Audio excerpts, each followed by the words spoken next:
Lions game, which was insane. The Colts Chiefs, like tough backdoor in Nashville for Seahawks bettors this weekend. 100%. That backdoor was open, and Cam Moore kicked that thing down. Dude, I got backdoored in Wicked. That was not great. Did not have that on my bingo all excited card. for eating your popcorn, watching yourself get backdoored by the Tennessee Titans, the worst team in the NFL. You know, normally I do I feel an emotion when you lose a bet that way. Oh, it sucks. It's the worst way. It does suck. I'll kind of give you some advice, though. If you can ever be in a position where you're eating refrigerated Junior Mints. That's a good way to handle a backdooring. It makes the backdooring feel a lot better. I'm not a big Junior Mint fan, but I see if I insert the candy that I enjoy into this idea, I'm with you. That would take a little bit of the pain away. What helps ease the pain of a triple backdoor? Lubricant. Can that please be a drop? Can that needs to be a drop? You need to pull. That has to be pulled. Because you did get triple backdoor this weekend. I got triple backdoor 3 times. The Eagles were up 21-0. They were up 21-0. The Patriots were dominating Patriots the Bengals. were handling their business. Yep. Like, I was on the right side of everything. Yeah, you were. You were feeling good. Yeah, you were. You were feeling fantastic. And the Pilots lost. It was a great Sunday. Little Bob, how's your uncle? Yikes.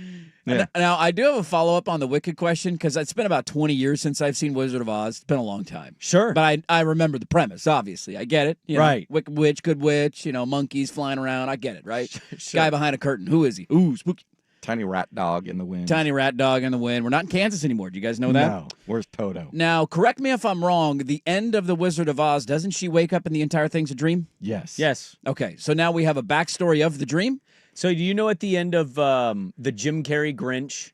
Yes. So Jim Carrey becomes a good guy. His heart grows 3 sizes three bigger, sizes. whatever. Look at that, yeah. He saves the day after robbing the day. Dagudore. Yeah, right. Got it. Yeah. You know how at the very end it fades out, it shows Whoville, then it shows the mountains around Whoville, and then it fades out more and it shows a snowflake? Yes. You know at the end of Men in Black, we're doing the alien thing. Right, now we're in the cat now we're in a marble. collar. Yeah, in a marble. Aliens are playing with us in a marble. Ooh, we're in a marble. I would say Wicked is basically that version. So, yeah, okay. The OG Wizard of Oz is Dorothy is really just dreaming because she got hit in the head during a tornado. Right. But that dream world is a real world. It's just in a separate world of worlds. Okay. Does that make sense? I'm following along. That's how it explains. I saw somebody bring that up over the weekend. Like, how do we have a backstory of a dream when the dream was it happened once and now we have a backstory of the dream? But this makes a little bit of sense. It's now. a world in a world. It's a world inside of another world. Yeah, man. it's suspended belief a little bit. You know I mean, what yeah, there's witches and people flying around. I get that point. Yeah. Does your wife she's not interested in any movies either? Not really, no. Oh, okay. I mean, with the little one, you don't have a lot of time for movies to begin with. That's, occasionally But you didn't could be see a date movies night. before your kid. No, I didn't. It's actually one of the things I regret most about pre-kid dirt. I wish I would have seen more movies in the theater. Because you had time on your hand. Like, I had nothing to do. Yeah, but he golfed a lot. I did play a lot of golf. I did. But this time of year, I had nothing this to time do. of year. Like, there's, why didn't I go to more like 1 o'clock showings by myself? Just go walk into a theater, grab a bag of popcorn. I'm a big fan of the solo movie date. It's phenomenal. I agree. You see what you want to see. There's no debate about what are we going to go see. I just wanted to see this movie, but I didn't do it enough, and now I don't have the opportunity to do it. Well, also our time slot at that point was right in the middle we of were the on day. the air at 1 o'clock. That's true. Right in the middle Made of the it day. difficult. But I had a window there. I had a window, You did. and You did. shame on me for not doing a little bit more with my free time. Quick production note, I believe YouTube is back up. The cameras were all frozen when we started. We were off YouTube? We did that. Yeah, we came up, everything was frozen. I'm like, what the F's going on? And Okay. so I think I have it back up Well done. running. So please It now appears we were comment on. if people are back. Hello. Apologies, but they froze over the weekend, and there's nothing to indicate it till we start. Okay. Well, we're off to a great start here. It's rivalry week here on the Fan. Yes, it is. Happy rivalry week, everybody. Ducks and Cougs and Excuse you? Excuse me? Dude, this is a weird week for me. I Okay. know. We're packing a lot into 3 days. Ducks and Huskies, Yes. Beeves and Cougs. Beeves That and is Cougs. right. Our new Yes. normal. I sometimes forget my team exists. I have listeners that DM me, and I'm like, oh, yeah, the Beavers. Oh, that's right. They're playing this weekend again. I'm in a different football mode, man. My team got a big win this weekend. They did. Your fantasy team's red hot and rolling. I was talking about my soccer team. Oh, your soccer team. Okay. Forest won 3-0 Look at that. Liverpool, the defending Premier League Ooh, champs. take That's that, a big Liverpool. Oh, it's a you big up? win. You're above We're out of that line. relegation. Nice. You back up in the tables? We're in the table. You're in the tables Gotta again? love that. yeah. All right. Here Nottingham we go. Forest in the tables, baby. I know you hate how I much I do. talk about I that. do, yeah. That drives me nuts. But so it's a weird week. We cannot obviously. Well, we're not doing a show Thursday. Nor Friday. Who's normally on Thursday? That would be the commish. Josh Pate. He was just in Eugene, Oregon. He was. And now he's going to hop back on after being on Thursday at 6:30. He's going to be on today at 6:30. Yeah. Yes. So we can't fart around too much today. No, we got to get right to him. I did not get the chance to say hi to Josh Pate. I did not get the opportunity. I attempted twice. One time I saw him on the sideline pregame, and then he jumped into the stands to go start taking pictures of people. And I'm like, well, I'm not just going to People were screaming his name. People were screaming his name. Commish! He's Commish Pate! And he jumped up. He asked some lady, and she was like, yeah. And he jumped up into the stands to go take some pictures. So I don't want to do the awkward stand around and wait for him to come back down. Be like, hey, Josh, good to see you again. I didn't want to do that. And then I saw him. He was over on the USC sideline as we were getting closer to kickoff, and I was wandering over that direction to go say hi. And then he bumped into the wonderful Jenny Dell, CBS sideline reporter. And they entered into about a 20-minute conversation. And so I kind of did the stand-around thing, and then they kick me off the field now when game starts. So I had to go up to the booth, and I think he watched the majority of the game down there. Yeah, I think he has the Lanning media pass. He has the media pass that I do not have access to. Which is hilarious because you host a show on the home of the Ducks. Yeah, I did. I think you get any media pass we'd ask for. I was also reminded one of the reasons I don't stay for a lot of games is I cannot stand watching games in the press box. It's pretty terrible. It's a great vantage point and all that is wonderful. But you can't have it. There's no underneath noise the allowed. hood of this car is a psycho. Yeah. And you're caging that psycho up, and it's not good, man. You got to let your emotions fly in moments like that with big plays, and I don't have the ability to do that. So if you saw me at a game and I was talking to somebody, would you talk to me, or would you wait, or would you just not? How long am I waiting? I don't know. Because I'm not going to interrupt a conversation of people who haven't seen each other. Would you wait to talk to me? Well, you're a little bit different because I see you every day. What if you didn't see me every day? If What I if hadn't I seen moved you to a in different 5 city? years and Sprague's back?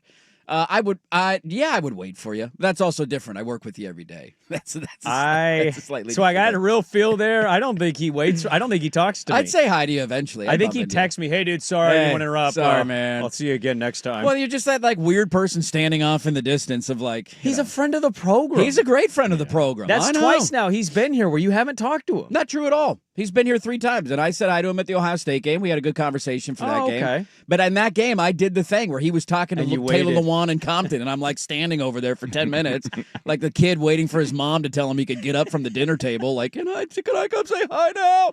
And that's an awkward position to be in. I don't like awkward positions. Well, Pate's going to be on at 6:30 to get his thoughts, seeing Oregon USC in person. We will dive into the Oregon USC game. We got firings happening in the NFL and college football yesterday. Both Pac-12 guys. Yeah. One is just I don't know what to make of one. The other is, it's been a long time. It's been a while. It's been a while. I get it. Probably time. Probably given, people were having real conversations about them in an ACC title game when they were 3-0. And I'm happened. Look at that schedule. It's very manageable. And no, it's not. Yeah. Also, Stanford, not very good this year. Yeah, that's tough. That's tough. Tough one right there. So we'll get to Pate at 6:30. We got a busy show. Dirt and Sprague, it's good to be with you. Let's start next on 105.1 The Fan.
Network.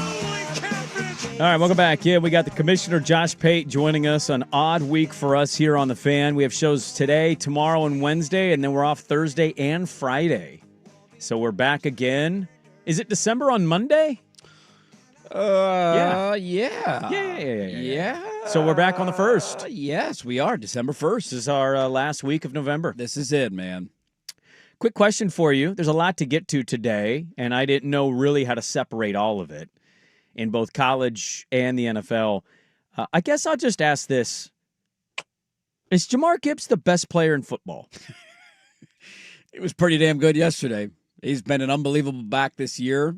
You can make an argument. I don't know if I would say he's the best, but also he's got the numbers to back it up in a lot of games. You wouldn't say he was the best, but you can't say he's not the best. I can't unequivocally say that he is not the best player in the NFL because he almost single-handedly won them that game yesterday. He had 219 rushing yards on 15 carries. What was his total yardage on the game? 264. He had 264 Jesus, scrimmage man. yards. He's fourth in rushing. I think he's third or fourth in total scrimmage yards. Yeah. He led the team in catches with 11, 3 total touchdowns, the 70-yarder in overtime. Of a team that is pretty loaded, or at least how people view them as a loaded team with Amon-Ra, David Montgomery, the quarterback, the tight end who just got hurt, right? Jamison Williams.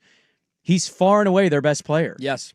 It's unbelievable. Yeah, defensively, they were not. I mean, second half, they were better defensively yesterday. That was one of the bigger surprises of the weekend for me. Like, the Lions have been a lock to not only win, but to cover games when they are coming off a loss. They had not, I think it's one of the longest streaks now in the NFL. It was going into the weekend already, like in the history of the NFL. There's only 2 teams. It was like the Broncos in the late 80s and one other that had a better streak of bouncing back and covering and winning coming off of a loss, and they were in trouble there in the first half at times. You're like, oh, my God, are they going to get blown out in their own building? And then Jahmyr Gibbs saved the day late in the game and especially in overtime. We are not the smartest football people in the world, but once in a while our knowledge or our ball-knowing ability shows itself, and I think yesterday absolutely proved that in some instances we know more ball than even the people paid millions of dollars to know ball.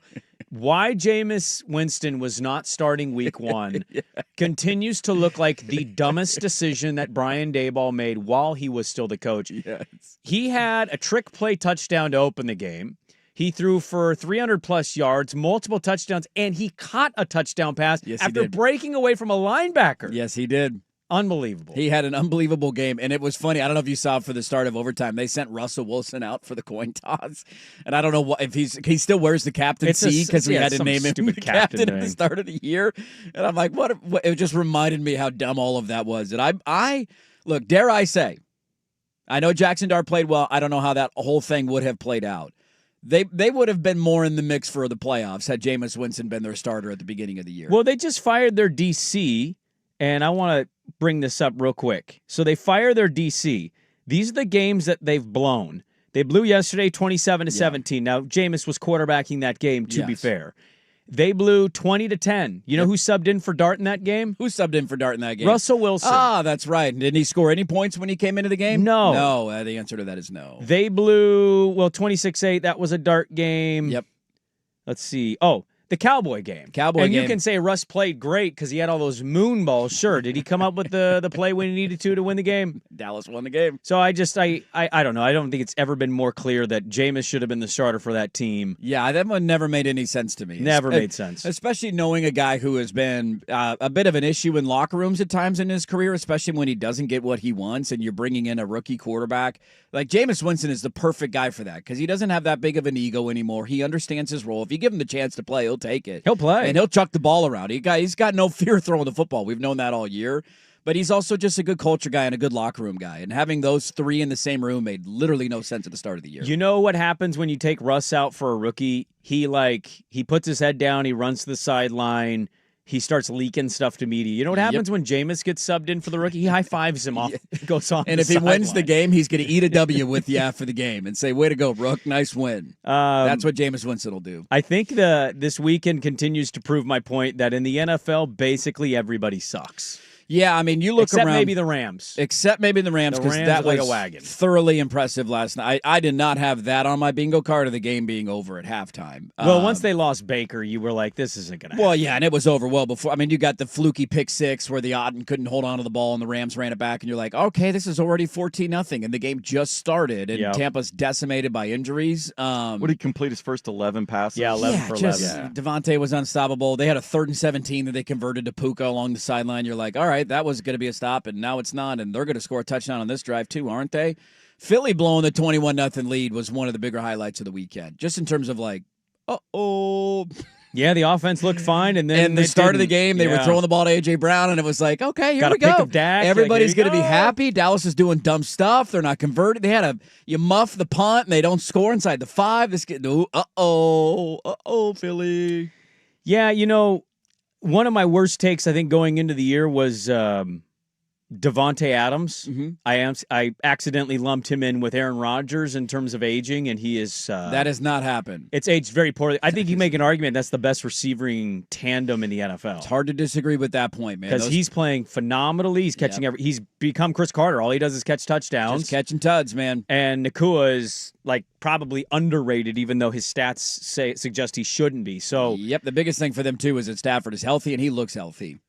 yeah, do you guys think that they lied to us during camp? I don't think that they did. Because my takeaway is I think they were exaggerating / lying. He's got spinal. He's not going to play. Well, they're like, he needs an epidural to even stand up, and now he looks incredible. Like, no, he looks like he's 10 years younger. He is the easy front runner for MVP right now. That's not supposed to happen on November 23rd, Sure about Andrew. that? That's what LeBron has done for like 15 straight years. Like, how's this guy still doing it? It doesn't make any sense. What's he taking? Give me some of it. We'll get into more NFL dealings, but it's time. It's an early edition, a weird week for us. Josh Pate was at Oregon USC. He's going to join us early on a Monday, get his thoughts on the Oregon USC game in person and the other dealings in college football. The Lane Kiffin announcement expected this week after the Egg Bowl.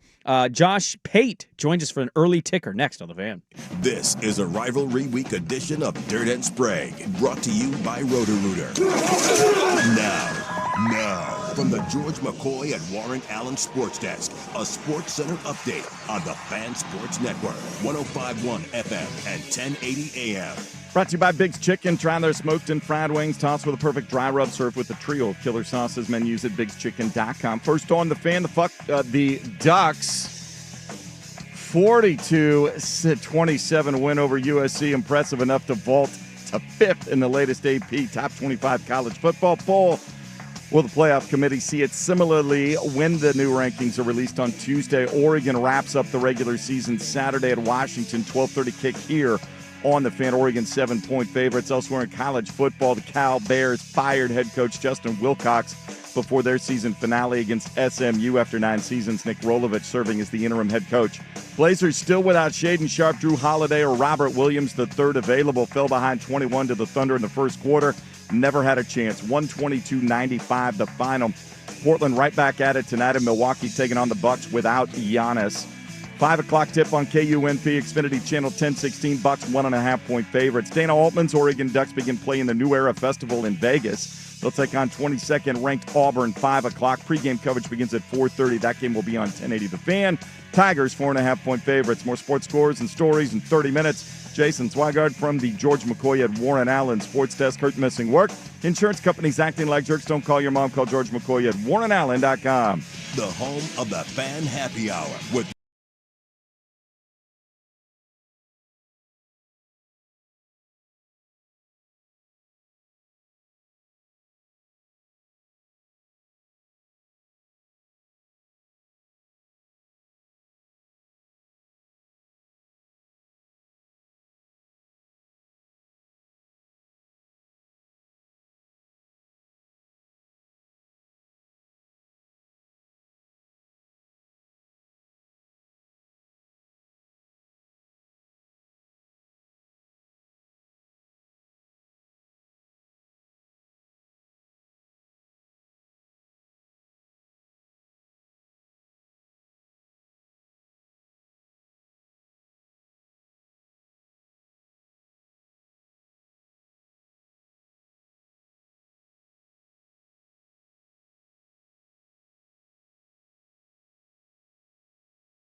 Sports. Some stories can slip through the cracks. Now, before we do this, let's go over the ground rules. Pelican Brewing presents the Daily Ticker, where Dirt and Sprague hit the big stories you've heard about and some you haven't. How'd you do that? Thanks, I'm not even mad. It's amazing. The Daily Ticker with Dirt and Sprague is brought to you by Pelican Brewing. Gather your flock with Pelican's new Flock Party IPA, bringing big hop flavor to every game day celebration. The Daily Ticker brought to you by Pelican Brewing. Born at the beach, brewed for wherever the day takes you. From bold IPAs to crisp lagers and non-alcoholic refreshers, Pelican brings coastal craft to every pour.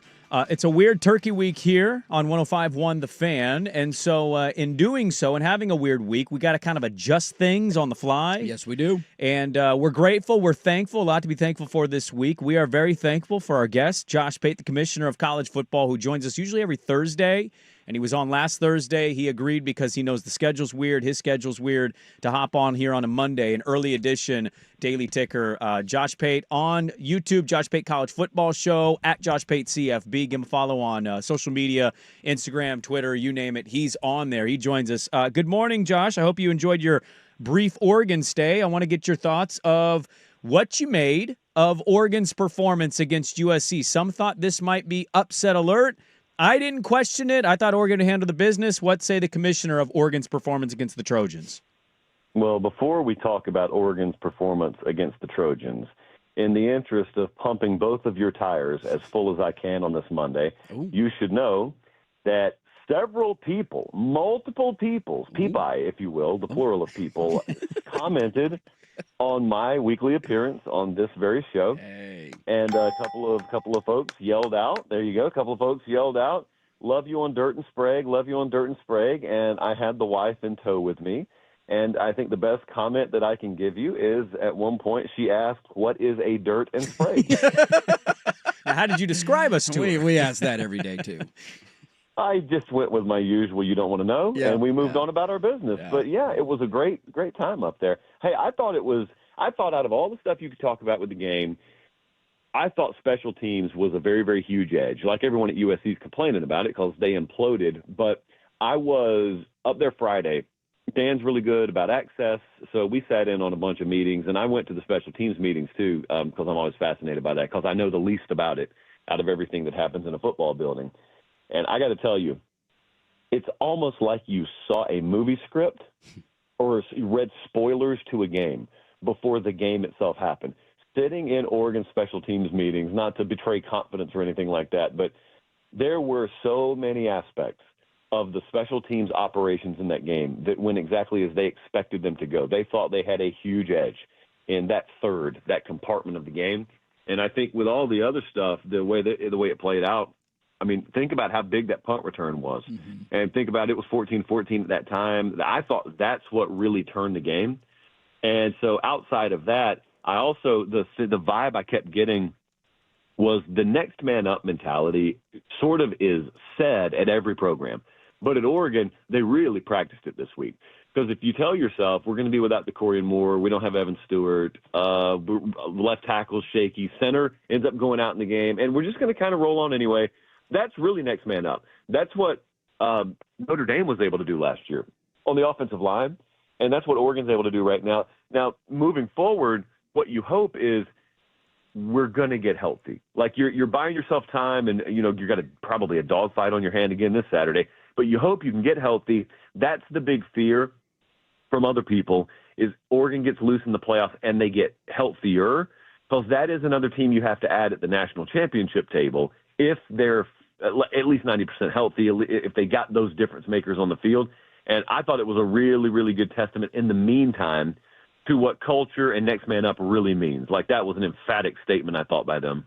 Well, I mean, you mentioned the culture win that they had, and I think it was well said on the show last night about next man up and next guy filling in. And Fox Crater's a guy who had left tackle, had only played like 32 snaps all year, and all of a sudden he's playing meaningful snaps. And Duck fans are panicked, but it's a reminder of the recruiting and what they've done. When you look at the big picture right now, it's kind of weird in the state of the sport that Oregon fan is almost hopeful that they don't go to the Big Ten championship, so they have the opportunity to get healthy if they are to beat Washington this upcoming weekend. Where do you view Oregon in the landscape? Because you've been one who has not sold your stock, and you've been trying to remind people on the show, like, hey, just remember they're still out there, and I know they don't have those quality wins that we thought at the start of the year. You picked them to go to the title at the beginning of the season. Just where are you at on them in the big picture right now?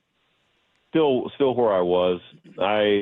Look, Georgia's had the same vibe in the SEC. Like Georgia in the early part of the season, they lost to Bama at home, and then they won some real close games. I mean, they were down 10-3 at halftime against Auburn. They had to come from behind to beat Florida. So people were down on Georgia. And I kept saying the same thing I say about Oregon. You cannot sell on these teams with these kinds of talent rosters. I said the same thing about Texas. Now, Texas won't make the playoff, but even Texas, until the very end there, you don't sell on those teams because there are actually a few teams in the country per year that can win a national title. And it takes a certain level of talent to do it. That's the minimum baseline. That's the barometer. So Oregon meets that. Georgia meets that. Texas meets that, which goes to show you not everyone who meets it is going to get a shot at it, but those are more so than these other teams. Like Texas Tech, I don't think meets it. And everyone's really high on Texas Tech right now. I'm way higher on Oregon's chances to win a national title or Georgia's chances to win a national title than Texas Tech. Well, my point is, since then, Georgia's turned a corner, seemingly, and they beat Texas pretty emphatically. So now everyone's like, oh, no one wants to play Georgia. Well, when did you ever want to play Georgia? And when we're talking about the playoff, like when would you were never going to get them in a playoff game in September. It was always going to be in December or January. They are all building towards it. Ohio State did it beautifully last year. They're all building towards peaking at the right time. Well, that coincides with trying to be healthy at the right time. And everything about the rehab and everything about the treatment and everything about the plan that any injured player is on is it's geared to get them back immediately if possible, but ideally at the right time. And so if you can do it, or if you throw your dart at the bullseye and you get close to the bullseye, Oregon's good enough to win it all. They're good enough to play for and win a national championship. So anybody who gave up on them or is giving up on them, I don't really think understands what they're looking at. And that's okay. That just means you can make a lot of money on this.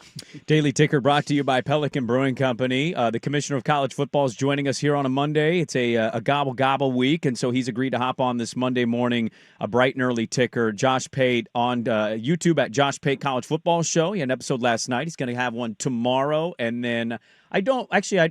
No Turkey Day show. No Turkey Day he said show. last night, not a heathen. He will not be working on Thanksgiving. We'll Pass take the that gravy day off. to Josh Pate, and he'll catch up with you again. Give him a follow on socials at Josh Pate, CFP. You said something that piqued my interest. I wanted to ask you a Husky question, a Washington question, but you said something in your first answer that piqued my interest.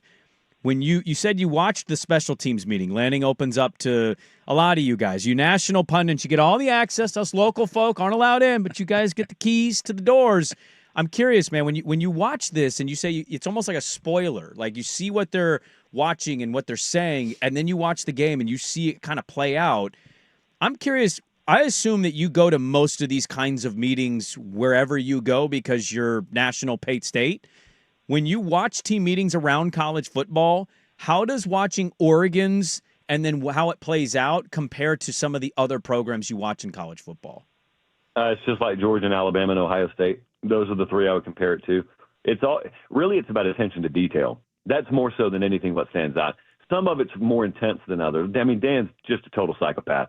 So everything that you watch in your hype videos or whatnot, if anything, the team meeting is a little bit above and beyond that.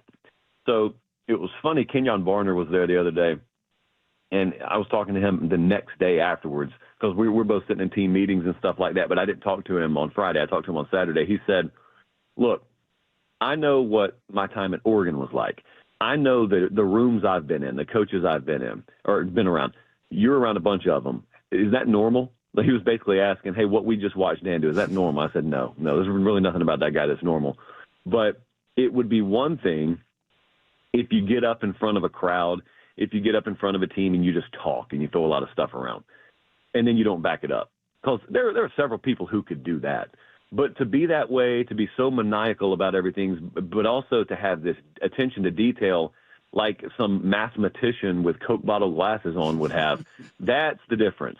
There's no stone left unturned. That doesn't mean you're going to win every game, but it means you're exhausting every possible resource, every possible angle, And that's what stands out the most when you're around Kirby, when you're around Saban or DeBoer right now, when you're around Ryan Day.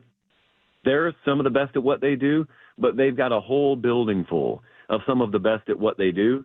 And when you get to see it, when you're in a position as I am, and I'm really blessed to be in it, where you kind of get to compare, you realize why the same ones win over and over and over again.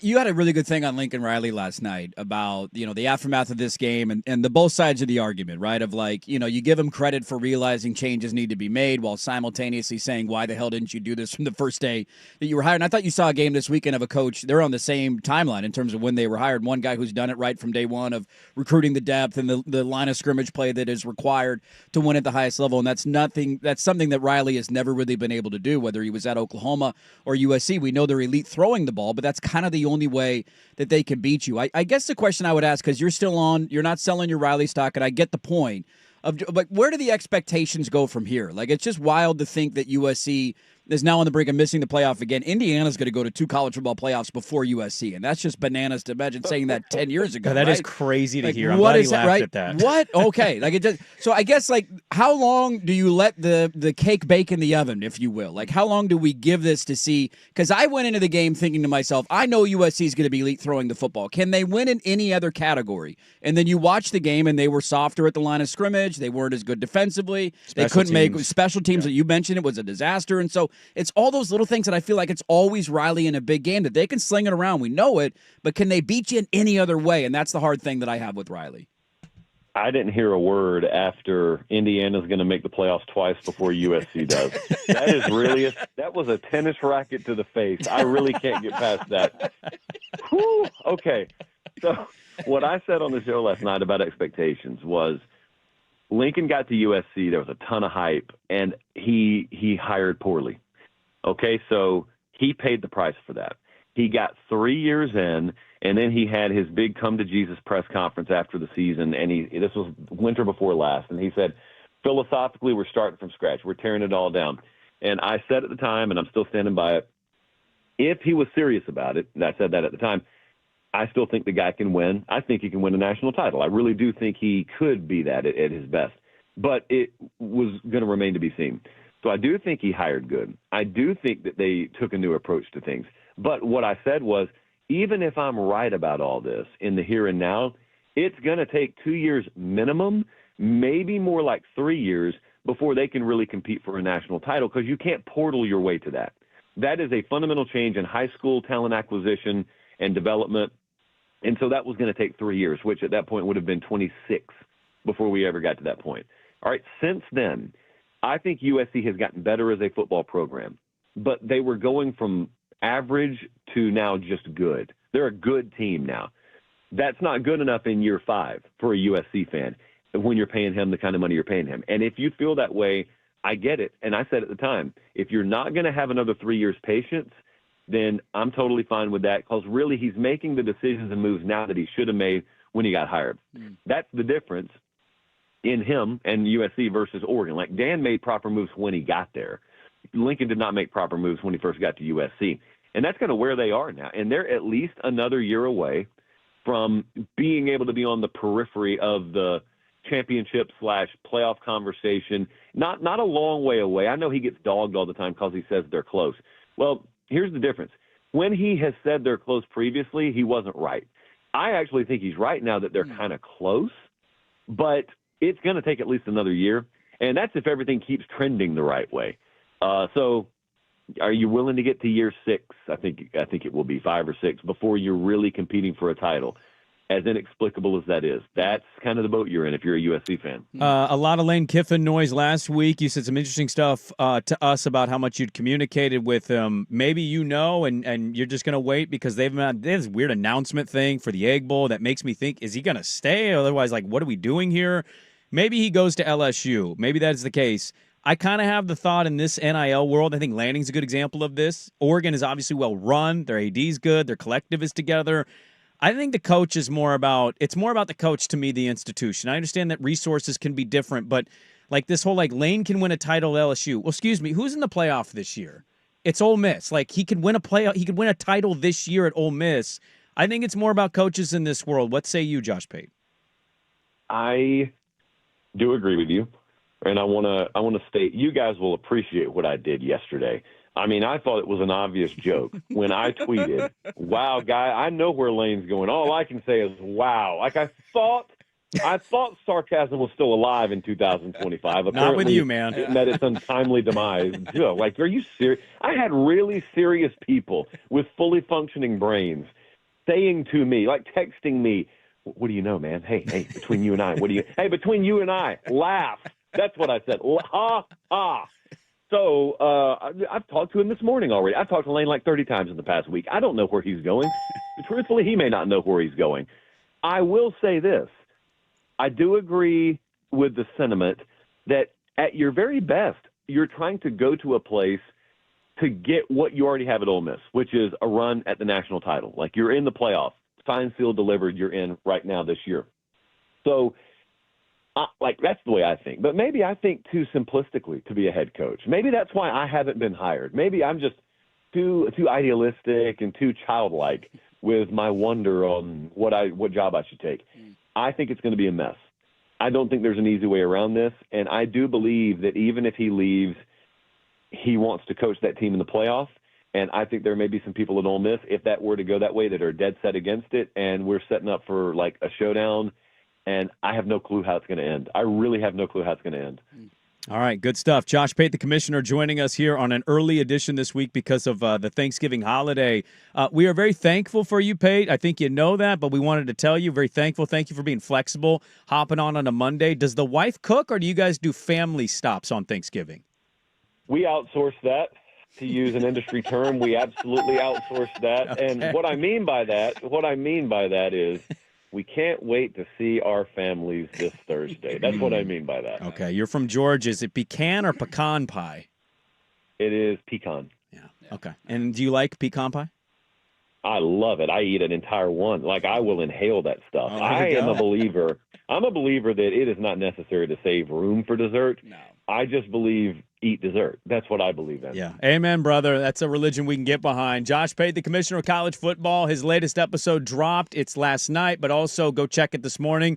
If you subscribe, which he indicates it's free to do and helps him a lot on his way to 500,000 subscribers, helps him a lot. You can go check out the latest episode. He'll have one tomorrow, and then the week is going to be a wild one with the holiday college football ramping up into the last week. Thanks so much, Pate, for being flexible and hopping on this morning. Hope you enjoyed your time in Oregon, and we'll chat with you next week.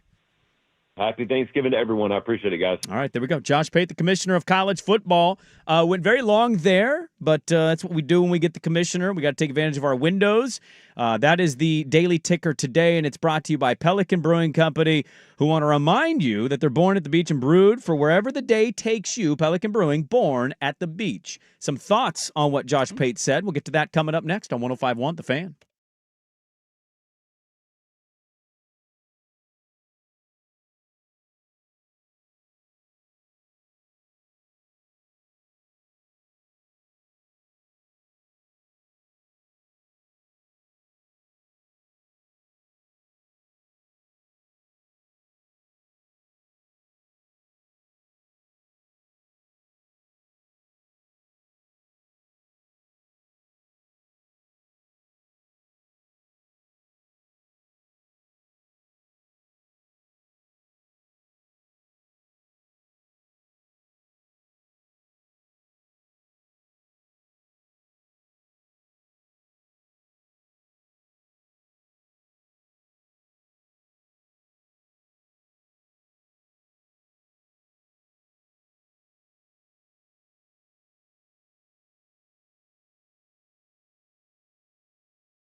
Well, welcome back in. We went a bit long there with the commissioner, but we do every week, so it's no shocking development.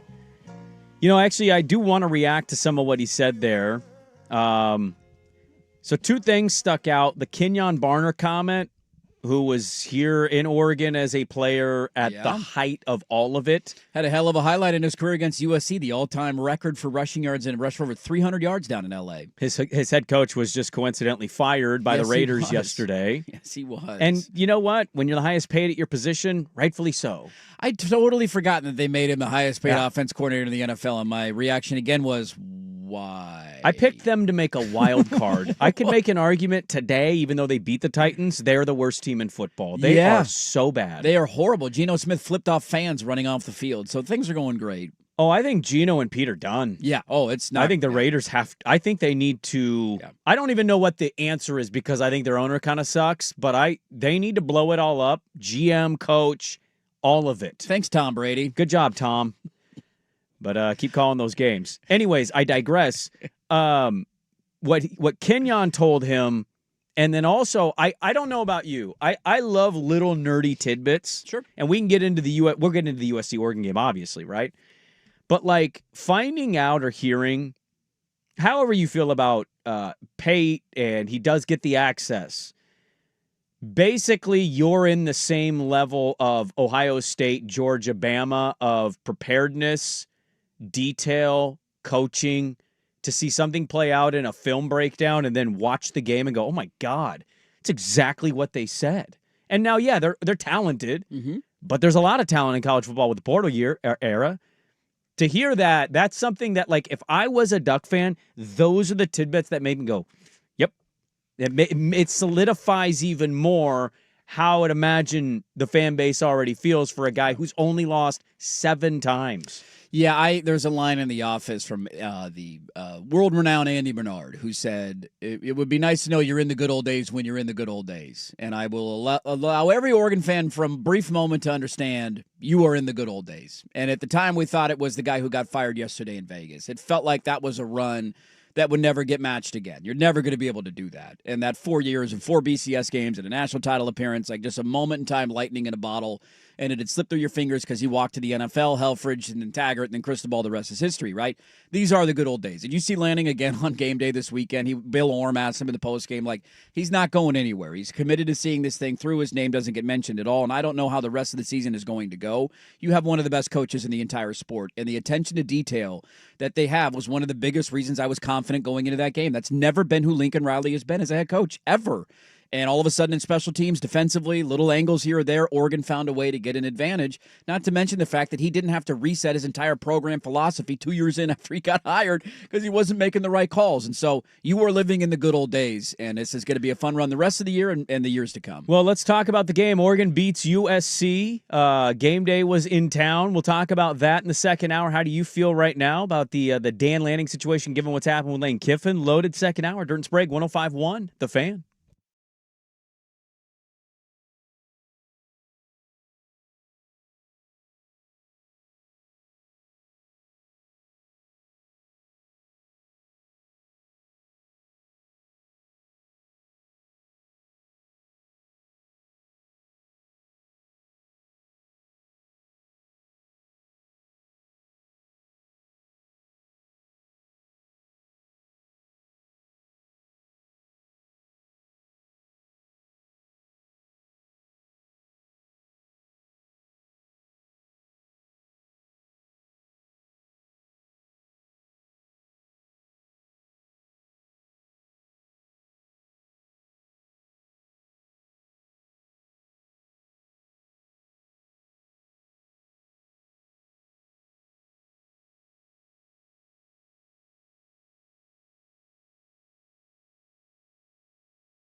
KRSK-FM HD1, Malala, and Odyssey Sports Station. Now, from the George McCoy and Warren Allen Sports Desk, a Sports Center update on the Fan Sports Network, 105.1 FM and 1080 AM. Brought to you by Grand Central Bowl Arcade and Sports Bar, your Ducks game day headquarters in Portland. First on the Fan, Oregon's 42-27 win over USC impressed the AP voters enough to move up to 5th in the newest poll.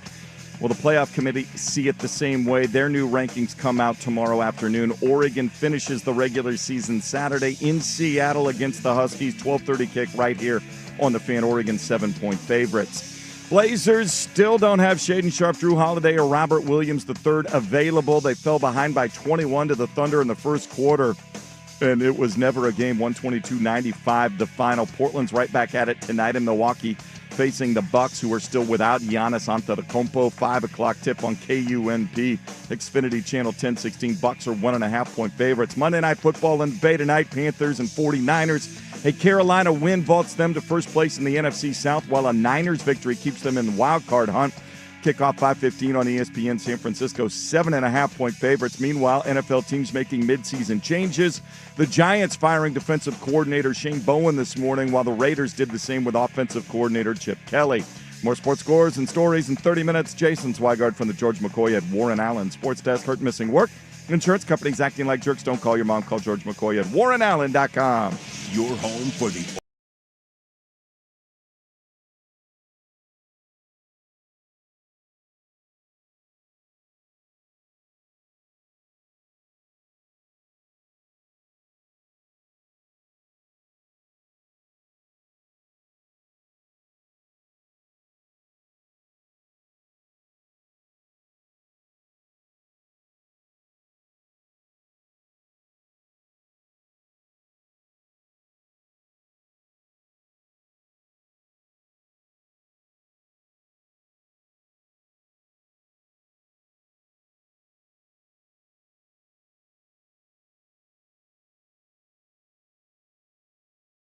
.105.1 FM, 1080 AM, and the Odyssey app. Hey, welcome in the second hour here. Dirt and Sprague on 105.1. The Fan Sports Network, the Odyssey app, 1080 AM, YouTube. Good morning. Hope everybody's having an enjoyable little Monday morning. It was weird. I told my wife yesterday I had a nice weekend. It went by rather quickly, but it was like, we're just always doing something. Yeah, always busy. And I don't know what it was, but around like 5 or 5:30, we were cleaning up a little bit, getting ready for the week, and I just looked at my wife and I go, why does it feel like I don't work tomorrow? There was some weird kind of vibe, and I think it's because my kids were off school Friday, and they're off all week this week. They get all week of Thanksgiving off now, huh? That wasn't the case when we were in school. No, but there's a lot of those examples now. Yeah, I told my oldest, because I picked her up on Wednesday, I would drive into somewhere she had to go, and I was like, I can't believe you're off Friday and the whole week. I swear on everything. We went to school till Wednesday of Thanksgiving week. Absolutely went to school until Wednesday. And then you come home, and then you get Thursday off, and you get Black Friday off, and then you go back the following Monday. Well, you may not be able to count on your kids going to school every day, but you can always count on Sundays with the NFL on CBS and Paramount Plus. Stream your local NFL game live every Sunday all season long. Just $30 for the first year. Visit ParamountPlus.com/NFL to get started. We have a lot to get to here in the second hour of the program. Yes, we do. I think that was really well put, and we got some great P1s, a lot of great P1s. We really appreciate everybody. Even when you think one of us is dumb or we're both idiots, but you tune in anyway and chime in. Like, I appreciate anybody that hangs out with us in any capacity and listens. We have some P1s that are Beaver fans. Yeah. And I hear from them on my socials, and it's not easy right now. No, okay? not at all. We've got a vegan. We might be going vegan now at Oregon State. You guys could be vegan starting pretty soon. Although he's one of those vegans that denies that's the case. So he's a vegan that's not a vegan, but he's vegan? He's a secret vegan. He's a secret vegan? He's like a vegan, but he's a secret vegan right now, so I have to wait and see on that one. He's in town. How about Ryan Clark getting the scoop of the weekend? Oh, our boy Ryan Clark. Just all over it. He's going full SEC guy. He's camped out at the airport waiting for people to walk around the concourse. Well, look, it's a holiday week, so I might be wrong on this. I'm actually not trying to report anything, but I legitimately believe they're going to announce their coach this week. They would be stupid not to. You've had 2 weeks to do interviews. They finalized their candidates. It's down to a small list of people. What are we waiting on? That being said, what I meant to say was when those Oregon State listeners will DM me, like I posted this weekend on my Instagram, I don't watch game day. I was up for it because my soccer team was on, but I didn't watch it. But I went and watched the landing part. I saw that on socials, and you know this about me, man. I don't pom-pom wave for your team, but he is absolutely somebody that, like, if he was literally anywhere else, everybody in this state, whether you root for Oregon or not, everybody would have a universal approval opinion of him. Now, you can point, has he won the big one? Okay, it's year 4.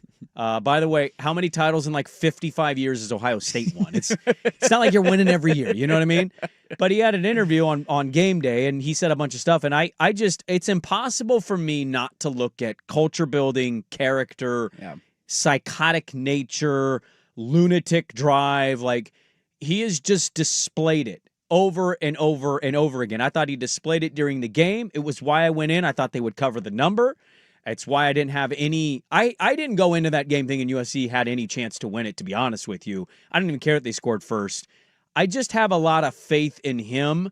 I have a lot of faith in the talent difference. They're at home. They lost Indiana. And I think what Pate said there about the attention to detail, getting Kenyon Barner to say, hey, man, is this normal wherever you go? And that's a guy that went to a title game. I just think a lot of him. I said this about Lane. I don't know where Lane Kiffin's going to go, Dirt. But to me in this world, I don't think it's about institutions anymore. He very well could go to Florida, LSU. It is about coaches. And Dan Lanning is a prime example of why it's about you, man. You make the institutions now. Yeah. Lane wants to go to LSU. Why? Because he wants to play for a title. What is Ole Miss currently doing? Right. So, like, having a chance to play for a title. I find these narratives, I can't believe they exist in media anymore, to be honest. Like, that's where my opinion is at. I think all of this is dumb. I hope he stays at Ole Miss, but it doesn't feel like he's going to. And I think the coach makes institutions now more so than institutions make the coach. Yeah, and to me, Pate said it last night, and I had the same reaction watching it, and it was how I thought the game was going to play out going in. Like, this to me was a culture game for Oregon over USC. Dan Lanning and Lincoln Riley were hired in the same coaching cycle. And Lincoln Riley came in and had the same game plan that he did at the end of his Oklahoma days of just saying, we're going to be elite offensively. We'll sling the ball all over the field, and that's how we win games under Lincoln Riley's leadership. And the reality for him was they got away with it in year 1 because they won some close games and kind of survived. Caleb wins a Heisman Trophy, and you get to a conference championship game. But the 2 times they ran into a team that could handle them at the line of scrimmage, Utah pushed them around. They beat them in Salt Lake City in a close game, and then they dominated them in the Pac-12 title game, and it's been downhill ever since. Lanning came in and made the right moves on day 1. He understood that the lifeblood of his program is recruiting. He understands that in order to compete at the highest level of the sport, it takes strength in numbers, it takes depth, and you build that through recruiting. And it takes elite play at the line of scrimmage. And so I thought all of this was on display this weekend of a guy who has clearly pointed this thing in the right direction for 4 years. And every excuse, like I'm sure some of the talking points for USC fans today will be, well, we just hurt ourselves. Look at the mistakes we made. They're close, though, Dirt. We're so They're close. The leaping penalty and close. the injuries. And, like, for everything that USC could say that we did to ourselves and that's why we lost the game, I just point at them and laugh and say, did you watch Oregon this weekend? Mayava should have had like 4 picks in that game. Not to mention the fact that Oregon's entire starting offense was essentially out of the game by the time the third quarter rolled around. Their entire offensive line was down. They had no wide receivers to throw being hurt on the offensive line. Everybody's out. Nobody's healthy, and that was the case for both teams. For the, hey, we leaped over the kicker and handed you a touchdown there. How about the only reason Oregon was in that spot was because Malik Benson got a penalty at the 4-yard line that might have been the softest, unsportsmanlike call that I've ever seen, and it would have been first to goal at the 4, and Oregon falls forward and easily has a touchdown. And so the whole reason they were in that spot was because of something that the officials and Oregon did to themselves. And so it was a culture game to me of understanding this is why Oregon fans for 3 years have talked about recruiting and building depth and building bodies and guys that you trust to go in there and play. Fox Crater is a name we have not said all year on the show. Not once. We haven't talked about him. We haven't thought about him. You know why? Because he's their 5th tackle. You could have said his name You to would me have no and clue he asked is. what sport and what position. I would have never. I mean, maybe I would have said Oregon, but I didn't know that name. That's tackle number 5. He had played a total of 32 snaps on the season. He came in, and on top of that, you had your center go down on the second drive of the game, and then your right tackle left the game. And so your offensive line is decimated. How many times did they touch Dante Moore? Oh, 0, right? 0. He didn't get sacked. They had 2 plays the entire game that were negative yard plays. 2 plays that they ran that lost yardage, with 3 of their 5 starting offensive linemen essentially missing the entire game. And it was a culture game, and that's how Oregon won. I want to play this Pate cut. If you missed him, we had him on at 6:30. It's a weird week for us because it's a Monday, Tuesday, Wednesday. So he agreed to come on a Monday. And if you missed that interview, you can always check it out at 105.1 The Fan. We may bring some other stuff from the interview throughout the week, because we will preview Oregon-Washington at some point, probably starting more tomorrow, because I want to talk about the Oregon-USC game today. But, I looked at the post game, and I know we got Lanning cuts. We'll get to those. I didn't see anybody ask him, but I kind of wondered in my mind. I had noticed in previous situations in that game, I had noticed that USC was leaping over the center previously. They almost blocked a PAT doing it earlier in the game. And what I noticed was no flag was thrown. And what I'm wondering is, I thought about Lanning on primetime last week because he was asked about PI calls. And he basically takes the road of, I probably should be louder and yell at the refs more, but I would have thought coming in as a coach that being respectful got you flags. Whereas history is telling me that it's not the case, that you actually got to be kind of a D to somebody to get a flag, which I agreed with everything he said there. You got to go Greg Popovich. He was always famous at that. Yes. Just work the officials. You come out of a timeout, what happens? Whistle, whistle, whistle, whistle. And I might be wrong on this if he ever was asked the question. I wondered when they threw the flag on it. He wasn't asked about that postgame. No. I know, and I'm just wondering if you did ask him. I wonder if he worked him a little bit like, hey, because he was yelling at somebody to go in on the block. And I'm wondering if he drew attention that I think they had done it twice prior to that. And so it was like, hey, man, he's jumping on the center and touching him. Like, all right. And then they get the flag on it. Yeah. Here was Josh Pate earlier on how Dan Lanning, he gets to go to these meetings, Pate, when he visits these institutions. And he gets to watch like coaching meetings with different positional groups. He watched special teams, and he was in a meeting with Kenyon Barner, who famously went to a title game with Oregon, a great career. And here's what his interaction with Kenyon Barner was about Dan Lanning's coaching. It's just like Georgia and Alabama and Ohio State. Those are the 3 I would compare it to.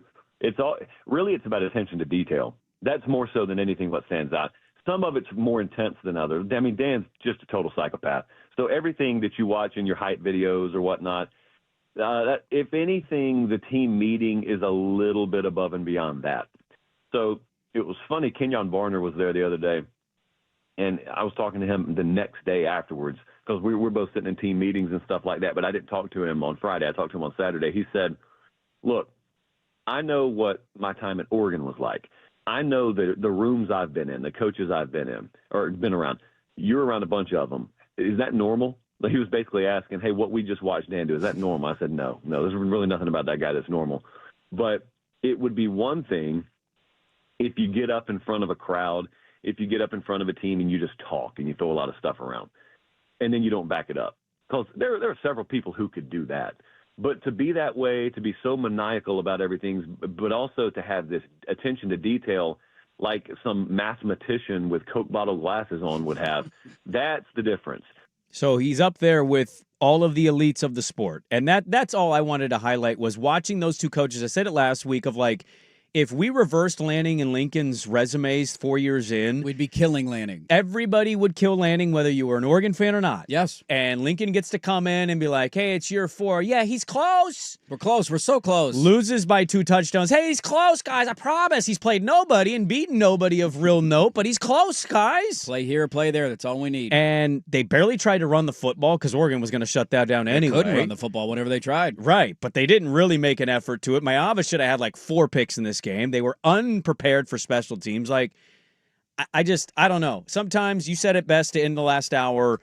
You're in the golden days and acknowledge it and appreciate it. Because right. You hope this run lasts a long time. But this is the glory days of Oregon football. But the prime reason that I was confident last week, and I think you were too, in Oregon's ability to win, is that you knew USC was going to throw the ball. Now, we'll get to it in the way Oregon's secondary played and the penalties and all that. They gave up 230 passing yards in the first half. I certainly didn't see that coming. Finney finally had a bad game. Finney finally had some elite wide receivers, and Right. they went at him, right? But that part of that was Oregon's defensive game plan, and we'll talk about that. But this has always been Lincoln Riley teams. Everywhere he has been, when they play elite competition that can go toe-to-toe with them talent-wise, they don't win at the line of scrimmage. They don't win on the margins. They're bad special. Like, if I were a USC fan, I would be screaming. You know why?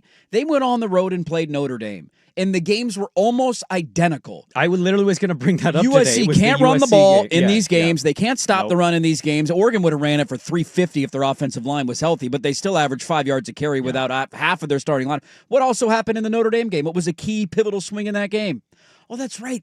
They gave up a Special kickoff teams. return for a Yep. touchdown. Right after They're score. bad in special teams. They can't win in any way other than throwing the football. And so maybe we all have to, eat crow on this 3 years down the line, and Lincoln Riley's winning a national championship at USC. Yeah. But until I see him start to take that seriously and win games in those ways, beating Iowa at home is great. It's a different animal to go on the road and play at Autzen, and he learned that this weekend. We'll get into the Oregon USC game to kick off this second hour. Dirt and Sprague back with more on 105.1 The Fan.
Network. Welcome back in. We had an early ticker today. Good morning. Happy Monday, everybody. Hello. Does mean a lot to hear Josh Pate was in Eugene, hearing from people that listen to his interviews here on the program. We appreciate that love. We love having him on, so we had to have him on today because he cannot go Thursday because we're not doing show. Nobody's doing shows on Thursday. We will not be here on Thursday. We'll be partaking in NFL football. Yes, we will. As we get ready for the Oregon-Washington Rivalry week.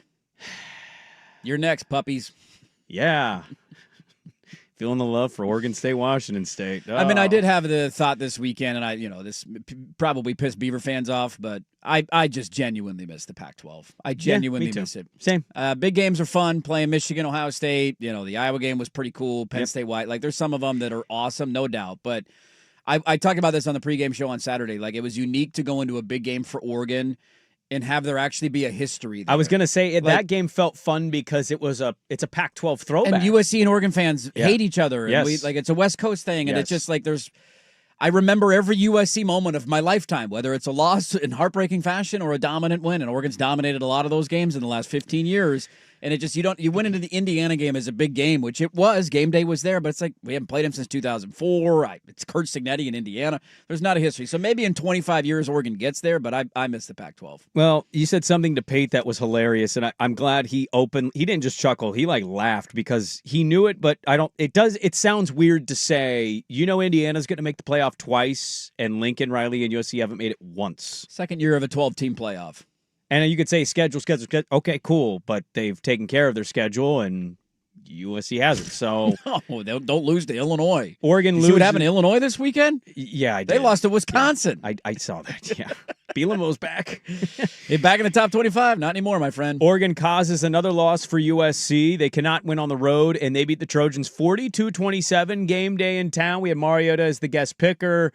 He goes into the Hall of Fame. Great moment for him. Here was Dan Lanning in the postgame. We have a lot to get to in this game. We'll hear from Lincoln Riley as well, as he was asked a question by what sounded like a student reporter. It's a very young. I found the reporter. He's not a student, but a just former student. He's like 23 years old, just out of college. Is he an Oregon person? He is not an Oregon person. He's a USC person. He covers. He went to USC. He's a USC grad. We got a USC student, former student troller. Okay, asking some hard questions. Well, you mentioned it there. Like, you can make all the excuses for why USC lost you want. Oregon was quite literally feeling like every other play an offensive lineman got down. They lost Poncho in this game. He did not return. Nope. Harkey left the game. He eventually came back. World started and then left. He got hurt again. So it was just like every other play, it felt like Oregon lineman was going down. Not to mention the fact that their swing tackle, who is Janoris Wilson, who started the game against Iowa when Harkey couldn't play, is also out. Thank you for highlighting that. And so here was Dan Lanning in the postgame on just going with the next man mantra. About all year. Yeah, you said it. I mean, all those moments showed up. And guys, I always talk about being ready for your opportunity, not waiting for your opportunity. There's some guys that were ready for their opportunity when their number was called, and there's some stuff that we can clean up. But we got a bunch of guys that want to go out there and battle for the man next to them. And they take a lot of pride in what they do. And to be able to, take 6 minutes off the clock there on that last drive when they got a loaded box every down and the numbers for them are right, but we're still able to outpush and finish physically. That's what really matters, and you got a bunch of guys on this team that have unbelievable heart. Noah Whittington showed up the last 4 weeks in a big way for us. The way he's run the ball, the way he works. You got Bryce Betcher, you got a bunch of seniors that give it their all. Charlie Pickard, whose number hadn't been called all year, and he comes in on senior night. I know that's got to be a special moment for him, and there's some moments to clean up for sure, but what an awesome way for him to get to enjoy senior night. Amen to that. Pickard came in. Did you get nervous? Without a doubt. Do you remember how the year started last year? Well, that's why I'm when asking. You couldn't block anybody against Idaho and Boise State? Yeah, I was terrified. Not to mention the fact that Fox Crater had played 32 snaps all year, and he was your starting left tackle. Because going into the game, if I would have asked you, what is the biggest advantage, like position to position, that Oregon probably it's has? The uglies. It's the offensive line against USC's defense. That was the biggest advantage that they had going into the game. Yep. And then you find out the World rolled his ankle the first play of the Minnesota game, played through it, but he was questionable. I saw him I saw that announcement. I'm like, uh-oh. I'm down on the field before the game. I see him warming up. His ankles were so heavily taped, it looked like he was wearing 2 casts. Yeah. That's how much tape was on his ankles. And then I'm like, I was standing next to Dusty at the time, and I'm like, I'm looking at the availability report. So Janoris Wilson's out. He's their number 3 tackle. Who I didn't even know who was next on the depth chart. I had asked him. He said it'd probably be Fox Crater, and I thought, all right, buckle up. And Fox Crater played terrific. Well, you mentioned the defense there, and Lanning mentioned Betcher. Like we should note, like he's had some good moments, but he's had some really rough moments this year. It's not been quite the Cinderella season for Betcher after having such a good year last year. It was best game of the year in my opinion. He was phenomenal. He was everywhere, flying around the field. He was in the backfield, like. He was a man possessed. He played really well. Senior day, not their last home game because they'll probably host one if they can beat Washington. But it's a celebration of your last home game is what it is for the seniors. It was cool to give him the touchdown, too. That was a cool touching point. I love that touchdown because you had Tuioti back there. You had Bear Alexander was in there. And then you Betcher going in with the blockers. Here was Dan Lanning on the defense versus USC. I think it's huge when you can take away a team's strength. I think they've been able to run the ball really well this season, and for us to be able to stop it was big. But, obviously we want to go back and clean up some of the passing attack that they had. Their quarterback special. They have some wideouts that made some big-time plays today, contested catches.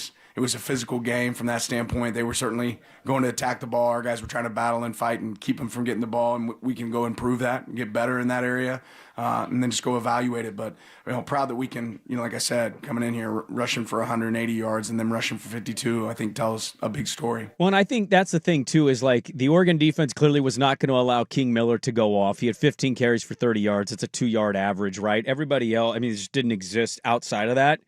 That being said, what I was a little surprised or I thought was curious was I felt like from the get-go, USC and Lincoln Riley thought their massive advantage was we're going to roast the secondary. Mm-hmm. Now, look, credit to Oregon's defense again for slowing and stopping the run game. It was basically bottled, 52 total yards there, right? Mm-hmm. I just, even with that being said, it just felt like they thought they were going to be able to Texas Tech air raid and beat you guys that way. They had 230 passing yards in the first half. They were down by 14. No doubt. And Lane was massive in this game. Mm-hmm. Lemon had a couple touchdowns in this. And he threw a touchdown, too. What was the other kid's? Hines. Or Hines. Tanuk Hines. Yeah, he had a big game as well. Like, they got their stats. But it really felt like Oregon dissuaded USC out of wanting to run the football in general. Like their entire game plan was, no, we're going to throw the football today. Yeah. And in a way, I think eventually that fell into Oregon's hands. I mentioned it before. I thought Mayava should have had 3 to 4 picks in that game. He had 2. There were a couple drops or just they didn't turn around and look for the football. And so like you said it last segment, I agree with it. Watching this game play out from start to finish, we haven't mentioned the punt return. It just felt exactly how USC was, or Notre Dame USC was. It was the same game. They scored first. Oh, look, USC got the first touchdown. And then, Oregon responds. Oregon goes up 2 touchdowns now. And they never really looked back from the 2-touchdown lead. It just kind of played itself out exactly the same way. Yeah, it really did. I think Oregon's defensive game plan coming in, like there's a lot of things you could criticize with their young secondary, but it's a reminder that it's a young secondary. Like Oregon, the numbers on them coming into the game were that they had the number 1 pass defense in the country. I don't even think any Oregon fan would tell you that they had the best pass defense in the country. Like that hadn't really been tested. That was a byproduct of a lot of the teams that they play. Now, I don't think Oregon's terrible, and I don't think they're going to face. I shouldn't say that because I don't know who they're going to play the rest of the way. We'll see. You got to beat Washington first, but you're not going to face a lot of passing attacks that are better than what you saw this weekend. Those are 2 bona fide NFL wide receivers. The Hines kid is a true freshman who came on and had a big game. And Mayava, while struggling at times, I'll be fair to him. Like he had no help from a run game. He was under siege a lot. He had to get rid of the ball quickly. And he had to kind of do it all on his own. He was their entire offense. And so I thought he played a pretty decent game. There could have been some more turnovers in there. But if you go back and watch the Indiana game, Oregon lost at home.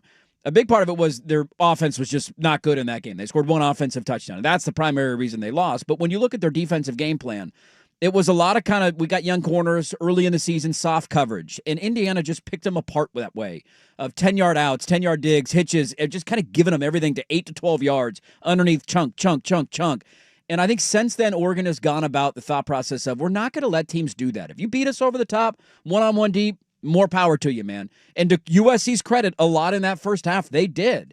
Their offense, though, became essentially chunk play through the air or nothing. Throw it up and on the drives where they couldn't complete it, they went 3 and out or threw a pick and gave it right back to Oregon. On drives that they did or they got a DPI, they were able to move the ball down the field and score. But Oregon came in saying this is a balanced offense. We don't think they're going to be able to run the ball on us. On top of that, their offensive line was banged up, already coming in. Their left tackle was hurt, then their center got hurt, so they were shorthanded there. We're going to dominate the line of scrimmage. We're going to make them one-handed. And hey, if they hit a deep shot on us over Finney or Offord or Iffy, whoever it might be, that's fine. But we feel like we can bait them into some turnovers, and those are, not a high percentage play when you're throwing the ball 30 to 40 yards down the field. And so they hit some chunks in the first half. They didn't hit as many of them in the second half. And I think Oregon was perfectly fine with that game plan. Now it becomes a thought of how do you clean up some of the mistakes you made in the secondary? Because Brandon Finney, who had been terrific, had a really rough day, but he's also a true freshman. We have a couple more things to get into. We'll get back into this in the final hour. We also got NFL to dive into as well. Lincoln Riley trolled. We'll get to that coming up next, but first, Swag with the sports update. This is a Rivalry Week edition of Dirt and Sprague, brought to you by Roto-Rooter. Now, from the George McCoy and Warren Allen Sports Desk, a Sports Center update on the Fan Sports Network, 105.1 FM and 1080 AM. Brought to you by Red Tail Golf Center's holiday sale going on now, up to 50% off all your holiday golfing needs. Red Tail Golf Center, where we guarantee the lowest holiday prices. Visit them at golfredtail.com. First on the Fan. The Oregon Ducks 40-27 win over USC impressed the AP voters. They are now 5th in the new top 25 poll released on Sunday. Will the playoff committee see it the same way? Their new rankings come out Tuesday afternoon. Oregon finishes the regular season in Seattle against the Huskies. 12:30 kick right here on the Fan Saturday. Oregon 7-point favorites. Elsewhere in college football, the Cal Bears fired head coach Justin Wilcox before their season finale against SMU after 9 seasons. Nick Rolovich will serve as the interim head coach. Dana Altman's Oregon Ducks start playing the New Era Festival down in Vegas today. They'll take on 22nd ranked Auburn, 5 o'clock tip. Pre-game coverage starts at 4:30. That game will be on 1080 The Fan. Tigers 4.5-point favorites.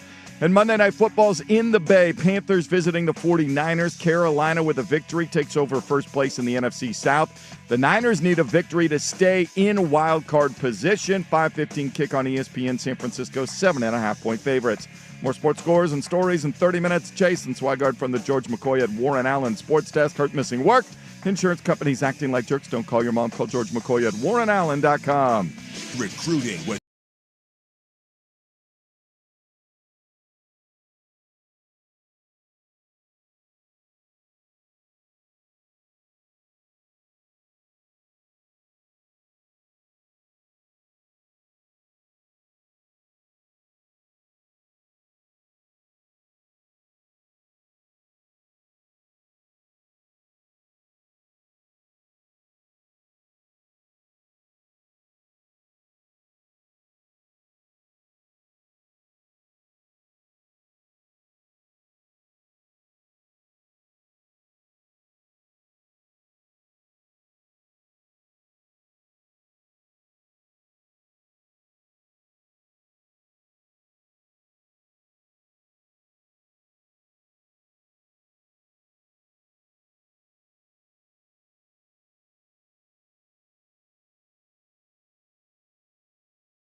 We've got audio hinting, is this it for a coach? And if so, going to be really sad but happy. It's it for one coach in the Bay Area after losing to your rival by 21 points. Yeah, that's tough. Andrew Luck, mid-game interview, saying, hold on, let me watch this play. Just loving ball. Wants nothing to do with this interview. All right, that's it. I'm going back to the sideline. See you later. I'm done. I love Andrew Luck. Yes. So we'll get to the coaching news. We haven't really gotten to enough NFL, I think, but tough day for a guy who nicknames himself after a number. Yes, it was. I had unsolicited texts coming in after so much the amount of trash I've talked on him of like, hey, rough day for Niner. A lot of those came in yesterday. So we'll get to some NFL dealings. We had Lincoln Riley get trolled in the post game. So again, I did not. I mean, look, it's not the question you should probably ask in that setting, but I get the point of what he's trying to ask. Yeah, but it's essentially a question of what I've said. Nobody fears you. How does that make you feel? I know, and I hear you. I'm actually not upset at the question, but I kind of also get like, I mean, there's no right way for him to answer that. What's he going to say? Well, of course nobody fears me. I'm 3-13 against top 25 teams at USC. You're right. What's my best win here? So here's the thing. I guess there was a sign at game day that basically was. It said extend Lincoln Riley, which is an indication like if the fan base that you're going against wants you extended, they're not afraid of you in any way. Yeah. By the way, shout out the Oregon Duck. Thank you for doing America service this week, begging America to not care about the 6-7 thing anymore. It's literally everywhere in my life. If it's not in a sports game because a girls' team scored 67 points, it is any mention of 6 and 7 close together, my kids. 6-7. I am, at some point, this has to die. It has to. I don't have kids at that age, but I know on Thanksgiving when I'm around my nieces and nephew, they're going to be doing it entire time. Do you go in and just tell them how absolutely idiotic kids and don't care? No. You're old and out of touch. They don't care. So if you say that makes them want to do it more. No, why would you? Okay, first of all, I didn't know which way to go. Yeah. I don't know which way to go, but so then you just ignore him. This is what you did to your kid whenever he was doing an annoying thing. You would just go in and say, "You're really annoying." Is that what you did? Do you realize how annoying this is right now? No, I'd ask him. I would go into the why. I would play the why game with him. Yeah, but like the why is because everybody does it. Yeah, it's because it's a cool, trendy thing. So then what do you do if he keeps doing it? Kids. Yeah, it's the only way to do it is ignore it. I tried this with my niece one time. I told her, "Do you realize how dumb that is?" I said those everybody exact picked words. their nose and ate their boogers. You doing that? Yeah, you got to follow through on that one. God, everybody went and jumped off a bridge. Would you go jump off a bridge? Yep, you're doing the bridge thing. You just ignore it. I'm gonna ignore it on Thanksgiving. Act like it doesn't exist. They still say they still do it as if it's the first time they. It'll 6-7. Remember when either that or I'd ask them actually what does that signify and mean? Like, give me No, they'll tell you the answer, and then they'll still want to do it. Everything you're saying is not going to work. Do they have an answer? There's an answer. There's a response. There's it's a song. Really stupid. It doesn't mean it's not stupid, but it's a song. It's a thing. It's a reference. Yeah, it's a social media thing. You have not been a parent for a long time. No, I haven't. Yeah, you're a little out to lunch on this one. I gotta admit. Very glad to be out to lunch on this one. Yeah, well, you'll get used to it with your grandkid. Let's get to the Lincoln Riley was trolled in the post game. So this is a former USC student who's now a reporter, and USC loses to Oregon. Here was the question by the reporter and the answer. I was confused and excited college game day this morning from an Oregon fan that said extend Lincoln Riley's contract. What are your thoughts on the fact that opposing fan base are not being like the fact that the coach of USC since they don't need always reflected that? That might be the dumbest question I've been asked as long as I've been a head coach, and I've been asked a lot of questions. You ought to feel a little embarrassed to ask that question. This is a professional thing. You ought to try it. So if you couldn't hear that because it was a little tough audio-wise, the guy basically said, there's a sign at game day that basically said extend you. They don't fear you. How does it make you feel? And he was obviously being Lincoln Riley, very sensitive and thin-skinned. Was not an Oregon fan. The reporter was on social media like, okay, I guess my mentions are going to blow up. He picked up 1,000 followers because I think a lot of USC fans who are frustrated with their current state of their program are like, thanks for asking that question. Well, Matt Leinert's telling me everything's great. Everything's great. They're so close. They're a couple plays away. Yeah. They're just right there, man. They're just right Clean it up there. here, clean it up there, and you're going to get over the hump. That's all you got to do.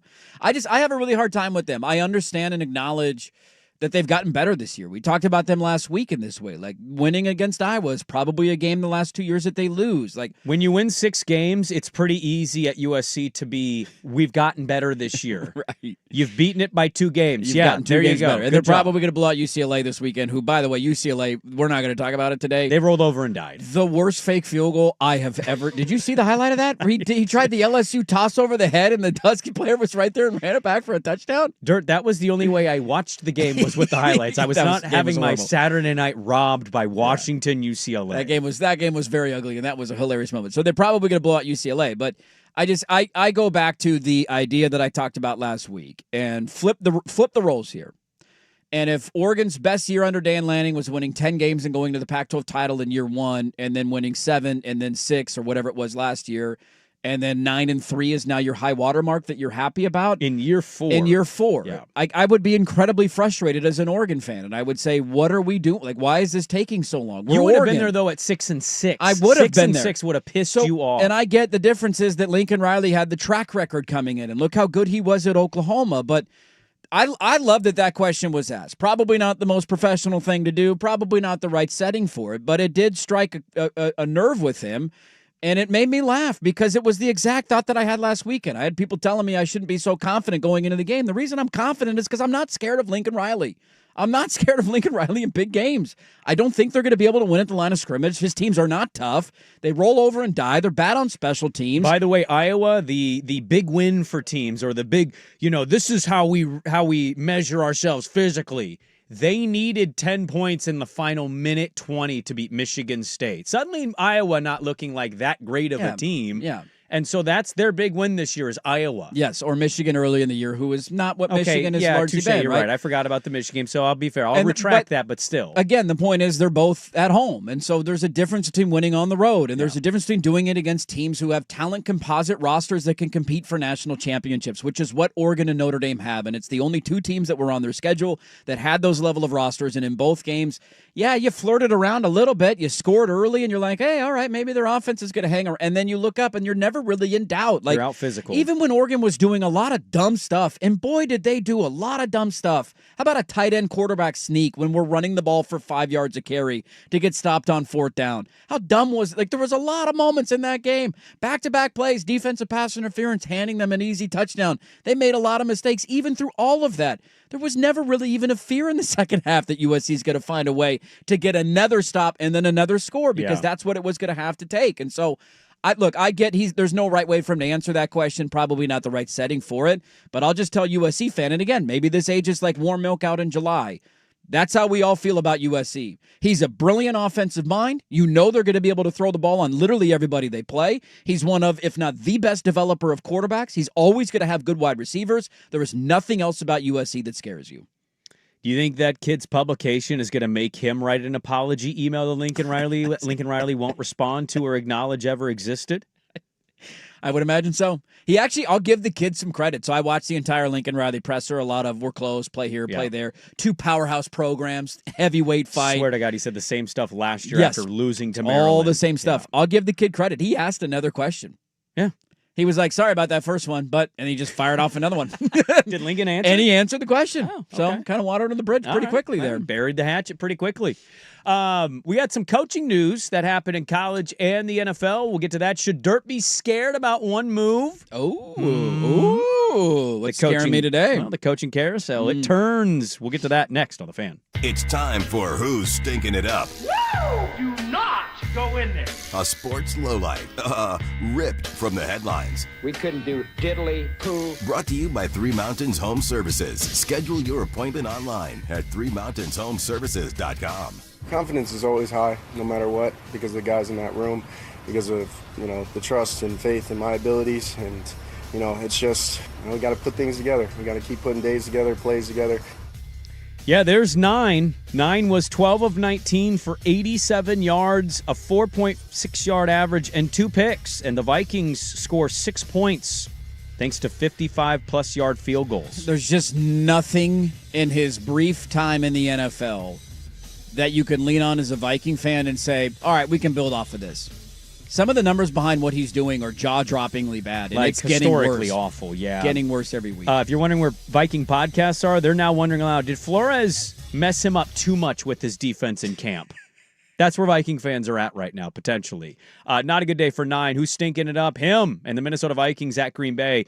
Brought to you by Three Mountains Home Services, who are offering their biggest sale of the year for a limited time. Guys, this is a BOGO that expires on 11/30. You want a good deal? Here's one. Buy and install a new AC, and Three Mountains will give you a brand new furnace absolutely free. It's a great deal. It's a local company. Great customer service. ThreeMountainsHomeServices.com. They make home services delightful.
A lot to get to in the third hour of the program today here on a Monday Gobbler edition. Dirt and Sprague, 105.1 The Fan and the Fan Sports Network. The Fan text line is 503-864-6326. You can reach the show there. Also, we're on YouTube. The YouTube chat is live. It is loud, feisty. Nice little Monday. We'll get more into the Washington stuff probably starting tomorrow, as we're talking a lot of Oregon, USC here in the second hour, of the program. Mm-hmm. And we had Josh Padon in the first hour. You can catch that interview at 1051thefan.com. A couple firings in football. Yeah. And one of them might impact your school. It might. Justin Wilcox was let go from Cal. They announced his departure after they lost to Stanford. The season started off with a bang. It did. And what's the one kid's name that is their 5-star quarterback?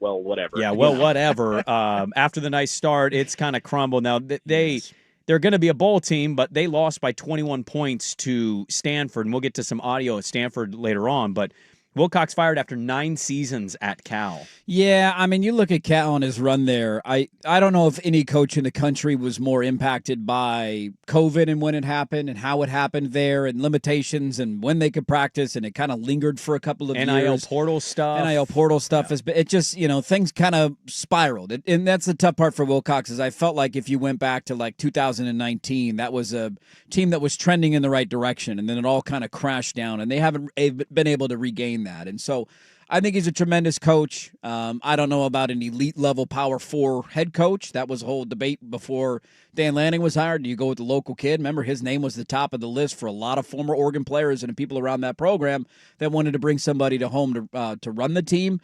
But I think if he gets another opportunity, he'll be a good head coach. He's shown that he has the ability to do it. And if not, he's going to be an elite defensive coordinator somewhere, probably at a good institution. Adam Rintberg wrote last night for ESPN, with Cal's departure of Wilcox, he thinks the front man for that is former Cal alum, Taj Lapoy. Yeah. So you might finally be in a spot. It's been a couple years where you lose potentially a coordinator here. He's been with Lanning the entire time. Will Stein's name continues to kind of get murmured behind the scenes. He's been rumored for a couple of different gigs, and I think the point with Stein, too, is you got to wait for the other dominoes to fall, right? Like what head coach takes a job that then opens up a vacancy that then maybe they look at Will Stein as well. So we'll have to wait and see on both of them, but it's ironic that Tosh's name is in there. I think it'd be a great hire for Cal. He's a relentless recruiter. The question you would have with him is who do you go hire as an offensive coordinator, right? Because he's a defensive guy, but we had a lot of the same questions about Dan Lanning, and he's hired 2 pretty damn good offensive coordinators. Who's the assistant OC at Oregon? Who's under Will Stein? You got to have to kind probably of Rashad Samples probably is the running back coach, and he's a good recruiter, isn't he? He's a dynamic recruiter. So you have to kind of, when this happened with Franklin at Virginia Tech, you heard him on his interview or his press conference that basically you start to take people. I would assume that if Lapoy does leave, that some of that staff is going to get poached and taken for an opportunity. It could. But if Stein leaves, Samples would take the OC job at Oregon. I don't know if they'd give it to him, but he would take that over being the OC at Cal for sure. Oh, so that's the other part of it, I think that's about relationships, though, too. Who are you boys with, right? If he's boys with Lapoy versus Stein, maybe he would stay to be the OC at Oregon. Also, maybe he just wants to go with Taj. That just depends on the relationship. Well, it's funny when I heard Tosh's name thrown out in there. Again, I think it would be a good hire for them. The immediate thought I had would be, can we just swap then? Because we'll take Justin Wilcox as defensive coordinator. Oh, would you want him as DC? Without a doubt, dude. I think he's a great defensive mind. I think the recruiting aspect of him is one thing that you would have to just ask about. Because that's a big thing to Lanning, That's a massive thing to Lanning. It's the lifeblood of every college football program, and you have to be willing to be relentless at it, and Tosh Lapoy certainly is. But in terms of X's and O's, I have a lot of faith that Justin Wilcox could be a very good defensive coordinator again. He was a great defensive mind for a long time in the sport. And I feel like I'm doing a disservice making it a footnote, so I don't know if you want to get into it at any one point because we haven't gotten to much NFL. Chip Kelly was also fired yesterday after the Browns bludgeoned the Raiders 24-10. Very interesting of what is his future. I don't know what to make of him. I don't think his year at Ohio State was good, and I know they won the title and their offense started to hum, especially against Oregon. But they were good when they needed to be late. They were underwhelming most of the year, and before that, he was at UCLA, and he walked out the door on his own. I don't know what to make of him, man. He's weird, and not all of this is his fault. Their offensive line in Vegas is decimated with injuries, abysmal. It is maybe the worst group in the entire league, but. Also, you can't keep scoring 3 points every game. And he already acknowledged, you can't. You got to win games in this league to keep a job. He loved working with Gino, but he was the highest paid at the position. Yes. And your highest paid cannot be scoring 6 or 3 or 10. You got to put points on the board. He wasn't able to do it. I don't know what to make of him. I have no clue at all. I don't know if that'd be a good hire for any college team. Because he also doesn't recruit. And he's not going to recruit. Right. So go be a quarterback coach, maybe you go back to your roots. Does he go Division II, maybe? Yeah. And just surprise us? If Vegan goes to Oregon State, does he go, you know what? Go to Montana State. I'll go coach up there. I don't care. Go back to your roots at New Hampshire. You go coach at a place like that and just say back where it all started just for the love of the game of football. Yeah, I mean, his name, like if Stein leaves, I'm sure that will become a thing for Oregon fans. And you and I have talked about that. And you kind of did a good course correction to me because I think a lot of Oregon fans think of the nostalgia of Chip Kelly. And God, it'd be great to bring him home. And I even saw some of those tweets yesterday. I still think it's going to exist if he leaves. And it will, if Will Stein takes a head coaching job, that will definitely exist.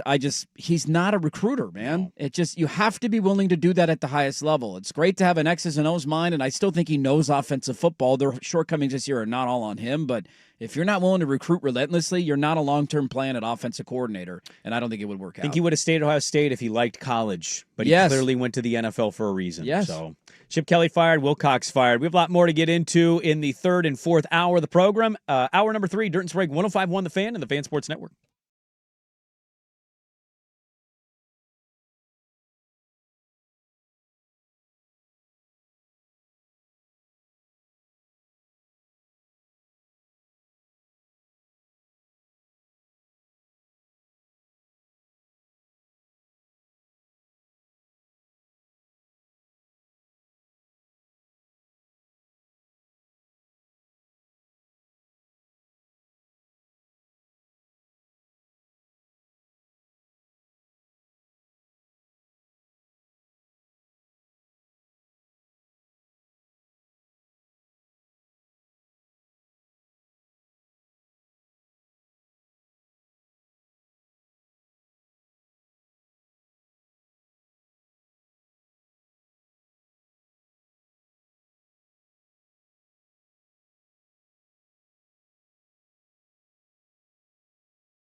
Station.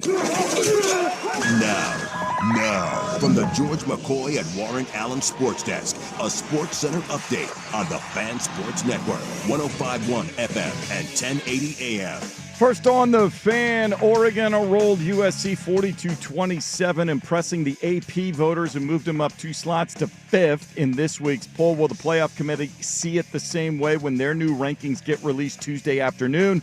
Oregon completes the regular season Saturday on the road in Seattle against the Huskies. 12:30 kick right here on the Fan. Oregon 7-point favorites.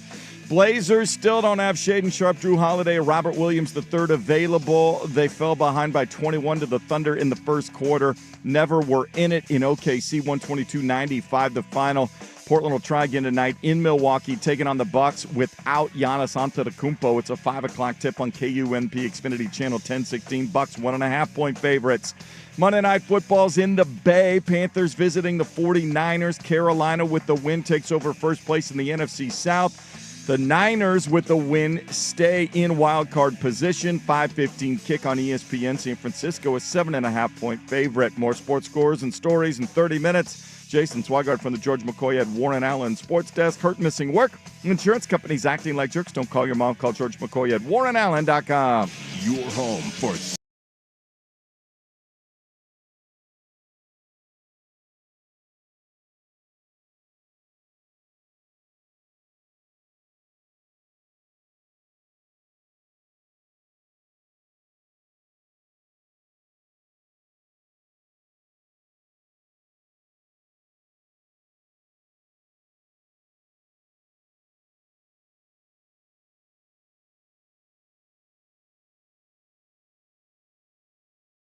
One FM, 1080 AM, and the Odyssey app. Hey, welcome back in. Hour number 3. Dirt and Sprague here, Portland Sports Leader, 105.1 FM, The Fan, 1080 AM, the Odyssey app. We're live on YouTube. Happy Monday morning to everybody out there. Hope your weekends were great. We got a lot to get to in this hour of radio. What helps ease the pain of a triple backdoor? Easy, Swag. Easy, buddy. Easy. We will get to your university and their coaching search because you're flying coaches in via coach to interview for the job. Hey, man, we're just here for our game. What? What? Your game? Your game. You playing Portland State without Bruce Barnum? Was I not sure? Yeah, Bruce Barnum got turf this weekend. Barney Ball, R.I.P. What took you so long? Yeah, just a decade too late. Can't go one for. No. Didn't they go like 2 for last year? I mean, I feel horrible saying this again, but I think we legitimately should ask the question, why do they have a program? Why are they still playing football that's there? That's a very fair question to be asked. When your paycheck comes from 2 games a year, you lose by 70, and then you don't compete with anybody else. There's not a lot of fan interest in it. You're not raising any money. You're not making any money. But we fired the whole staff. Just what are we doing? All right, who are you going to hire? You're going to pay them like $60,000 to commit They play their in entire Hillsboro. life? They don't play in Portland anymore. You know, those assistants make legitimately like $55K if they're lucky. And they have to recruit as if they're Dan Lanning. Yes, it's just an endless job at that level. You make no money. No. You play in Hillsboro, even though your institution's in downtown Portland. 40-minute bus ride. You have to go to Cleveland High School and be like, hey, man, I know you're the backup, but you look like you got good size. You want to come play for us? You want to come out here? here? University of Portland State. Come on out here. So that happened this weekend. We will get to your coaching search. But we spent a lot of time on college football there the first 2 hours, mainly Oregon beating USC this weekend. Danny Moraine painting his face today. I'm assuming he's painting. We don't know what day we'll he's find painting. out. That's true. They have a game tonight, so he's got to do game. He's got to clean his face off. Maybe it's tomorrow. We'll see. Time will tell. If he was in the face paint for the post game, that would be awesome. Could have been a nice little follow-up of the bet. He's got to do it for 24 hours. You can't wash it off, so he's got to show up to the post-game of the Blazer game tonight doing the face paint. Right. So time will tell if he's painted his face for the show today. I'm eagerly awaiting seeing him after he greeted me with one of these. One last quick note. Actually, I have more on the game, but just one last thought. My thoughts on the USC marching band, again, confirmed. I want to fire them all into the ocean. They should be tossed off of the top row of the stadium to fall to their death because they are the worst thing that's ever existed in the history of sports. I can't stand them. They play the same song over and over again. They play it in the middle of things that Oregon is doing in their stadium. I know. Like they have the song they play at the end of the first quarter, the Mac Carney song, Coming Home, and it's hey, everybody claps, and some people like it, some people don't, but it's a cool little moment. Hey, we got a song. Sure. And the whole time, the entire middle of the quarter, or in between quarters, they were playing that stupid song over and over and over. You could hear it on the TV at random points, like in the third quarter. I'm like, why are they playing this right now? It made no sense. The funny thing would be if you did toss them off of the stadium. They can fall on their instruments so they don't die, but just get them out of the stadium. Well, but much like a cartoon character, the coyote when he falls off the cliff, and it has that whistling sound effect that just slowly disappears into a. It'd be like bum, bum, bum, bum, bum, bum, bum. Fading away as they fall down. I don't know what the protocol is on can you tell another team they can't bring their band? I don't know. Because you can tell them where they're going to sit, because Oregon put them all the way at the very top of the USC section. Penn State does that at the top of their stadium. But you go all the way up there. Usually game ops coordinates, okay, you can... This is when you can play and this is when you can't play. There were multiple times where both bands are playing at the same time because they won't shut up. This isn't your stadium. Yeah. God, I hate them with the passion of 1,000 burning suns. No, but I digress. that would be an issue. It's like, no, this is when you can play, and if you guys continue to We're kicking you out. Get them out of you're here. not coming. Yeah, I do wonder for the stadiums that are a little like higher, like Oregon Stadium when you're at the top it's not really that high. It's only a single it's a bowl. There's not a second level or a Exactly. third deck or anything like that. How many nerdy band camp kids are on those bands that have to sit in legitimately third-story stadiums? Like the one at Reeser is kind of high. It's up there. That's a hike. How many of those nerds have their trombones like, I got vertigo. I'm nervous right now. Carrying your tuba up 38 flights of stairs. That's not easy to do. And then you got to blow the entire game. You know what I mean? Anyways, I hate the USC ban, and that's why they lost the game. And Lincoln Riley sucks. Let's get to the NFL. Some thoughts out of the NFL this weekend. We touched on it briefly earlier. It was a part of Jason Swigard's triple backdooring, which you never want to have happen to you on a Sunday. Not for spraying the line. No, not you don't for want spraying that the to line. There was a lot of noise around this team going into the weekend. Hey, they hate each other. Is it going to blow up? What's happening? The receiver hates the quarterback. The quarterback hates the receiver. Yeah. A lot of that chatter, right? And then you look up in the end of the first half, and you're like, oh, the offense is playing great. This game's 21-0. Now it's 21-7 at the half. This game is over. Philadelphia got shut out in the second half in Dallas against that defense, mind you. Mm-hmm. That defense shut them out in the second half. Dallas, and they could have won the game by more. Philly muffed a punt, handed them the ball inside the 10-yard line. And then they couldn't score and on the goal line. they couldn't score. Yeah. They got stopped on fourth down, so they should have had another touchdown in there potentially, but they kick a game-winning field goal. By the way, they also missed a field goal earlier in the game, too. It could have been wider. And Dallas scores 24 unanswered points to beat Philly. I don't imagine they're taking this very kindly at WIP over there, our wonderful friends in Philadelphia. Ooh, let me see if they've tweeted any I mean, I got to imagine first time, long time. Let me there's go. some callers who were pretty pissed off, but it did lead me to wonder just where does this go for Philly? Because that was a game I think we all kind of assumed that they would win, and that certainly did not happen. Well, yesterday. I mean, look, when we talked about this, I kind of poo-pooed it on Friday, and Swag was interested in it, and I get it. He's got a tie to it. He was a Cowboy fan forever. The Eagles are a team you absolutely hate. They're going to get the Bears here on Thanksgiving. That's in 4 days. Black Friday, thank you. The Prime Video standalone Black Friday game. And then you're at the Chargers, and then you get to end with Raiders, Commies twice. You get the Commies twice. You got the Bills sandwiched very manageable schedule. Look, Buffalo in there will be tough. I think they're just kind of are what we think they are. They're an elite defense who's capable of scoring, but it's not consistent enough to trust. By the way, I kept wondering, like, what the fallout of this is going to be. Maybe we'll hear more chatter out of Philly about how much they don't like Jalen Hurts. I really don't want to hear, like, if I'm a Howie Roseman, so I'm a brilliant dude, I know how to build a football team, and maybe they've already made their decision on this topic. If I'm Howie Roseman, this is the week specifically, I don't want to hear a peep out of A.J. Brown. You want to be part of this thing? You want to keep building your career with us? Shut up this week. You got 10 targets. You had 8 catches for $110. You got a touchdown. Like, we gave you the football. He threw your way. You got your stats. We just collectively could not piece it together offensively, and defensively, we couldn't get a stop at a pivotal moment. I don't know what the grandiose takeaway is for me other than Philadelphia will be live going into the playoffs to win it again, and that won't be some grand take. But right now in the power ranking of things, the Rams are the standalone favorite in the NFC. Yes. And look, deservingly so. Deservingly so. And I kind of do believe in the fundamental, to be the champ, you got to beat the champ. And certainly they will get their due, Philadelphia, come postseason time. But if you have to probably take away, beaten them in Philly, by the way. They had that block kick, ran back for a touchdown. If you are to take away something from how the regular season plays out this year, it's the Rams, and it might be everybody else. And I don't know how to sort all this out. Maybe Philly's better than Seattle. Where the wild card's going to be out of this thing.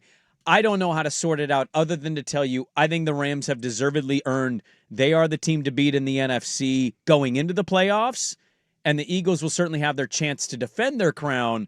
But right now, you look at the way it's all shaken out, that second half by Philly was a disaster. Yeah, I mean, you look at the NFC North where you had Detroit have to go to overtime at home against the Giants, and they found a way to win. They needed to, but it wasn't pretty. What was that defensive performance? Just getting torched by Jameis Winston. They gave up 366 yards and 2 tuds to him. I mean, he was all over the place. He threw the one pick, but Outstanding game for Jameis, and I think you question a little bit of that with Detroit because they've been so good at bouncing back. Now, they got the win. That's ultimately all that matters.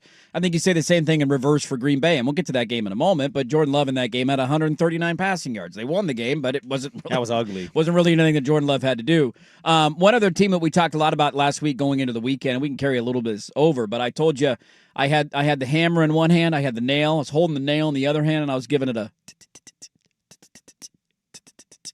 the nail's been pulled back out. We were just getting it loose, so the hole was ready because you got to make sure the hole's ready to go, so the nail goes in easily. And now the nail is out of the casket because the Chiefs were damn close. It was right there. They were down 11 in the fourth quarter. It was right there. Yeah. They were only kicking field goals. When Gray dropped that ball along the sideline, and it would have been a walk-in touchdown. I'm like, that was a play that those guys usually make for him. And then they came back and won the game in overtime. Yeah, and weirdly, my takeaway was great game for the Colts, despite Taylor not going for more than, I think, 60 yards on the ground. Yeah, and I'm not going to be too critical of the Colts out of that one. I didn't think Daniel Jones was all that great, but their defense, I thought, for the most part, played pretty well, and they're in Arrowhead. That's the most desperate that Chief team has been all year. Life on the line. And they're right there with the lead. Now, they blew the lead, and you can certainly point to that and say, we'll come post these guys. I'm not going to trust the Colts. Okay. All right, that's fine. I still think that was a good effort. I actually don't have that many good things to say about the Chiefs. They took care of their business. They came back. They won their game at home, and they beat a really high-quality team, I think. But if they're going to flirt with being this every week... Yeah, they finally win a one-score game. They had not won one yet at this point this year. That's a tough one, man. That's a tough one for me to really put a whole lot of stock in. And I'm fascinated to see what the Christmas Day or the Christmas Eve, whatever it's going to be, the Bronco rematch. Yes. I'm fascinated to see where they go. I'm not burying them. You know my stance. I will not give up on them until it says eliminated. They're in Dallas on Thanksgiving. That's your middle-of-the-day Thanksgiving game. Do you know who's going to win that game? I have no idea. Okay. No idea at all. And that's my point is they could very well be the first three-quarter Chief team that's losing at home to the Colts, or maybe their fourth quarter Chiefs. I don't know what Chiefs to make. minus 3.5 current line. I'm getting the hook. You getting the hook? I might take the home team on the short rest hook. Feeling good, staying at home. Yeah. Look, they were shut out at one point, 21-0, and then they scored 24 in a row. Yeah, and so I circled that and more said, hey, good effort there by the Colts. Yeah, weird Chief team. They didn't turn the ball over five. It wasn't one of those kind of games. Like if Danny Dimes came out and threw a bunch of picks and you're like, all right, it got away from him, I think everybody would have been right there with you and saying, I don't buy that team at all in the playoffs. They could have won that game. It was close. Daniel Jones wasn't a world beater in that game, but he was fine. He was efficient. They couldn't run the ball a ton. They got an early turnover deep in Kansas City's territory. The pick at the 5-yard line that gets deflected up, hands him a touchdown. So it's a game that could have gone either way. I think the Colts are... I'm nobody's going to pick them to win the AFC, but I don't think they're going to be some pushover come playoff time because of their ability to run the football. That will exist for them. The Chiefs stay alive for another weekend. Now they're 1-4, by the way, on the road this year, and they go to Dallas on Thanksgiving. Let's get to a rough weekend for this guy. And we talked about this in Lanning earlier. Sometimes you have the lead into the game, and it almost becomes like a trailer or a preview of what is actually going to happen in the outcome of the game. That was not the case for this guy yesterday. We'll talk about him next on The Fam. The firm of Harris and Marie.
Work.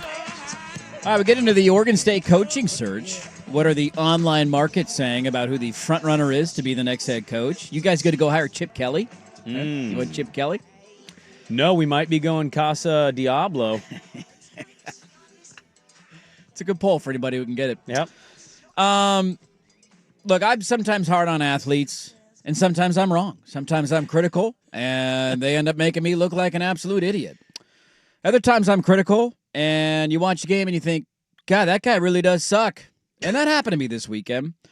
Before we get to the performance, I would like to play a soundbite. This is from this past week. Yes. Going into the upcoming game, and something a certain quarterback in the National Football League had to say. Go back and you watch the film. How close are you to piecing everything together and just saying, like, man, if I would just do this, we would be much better than what we are?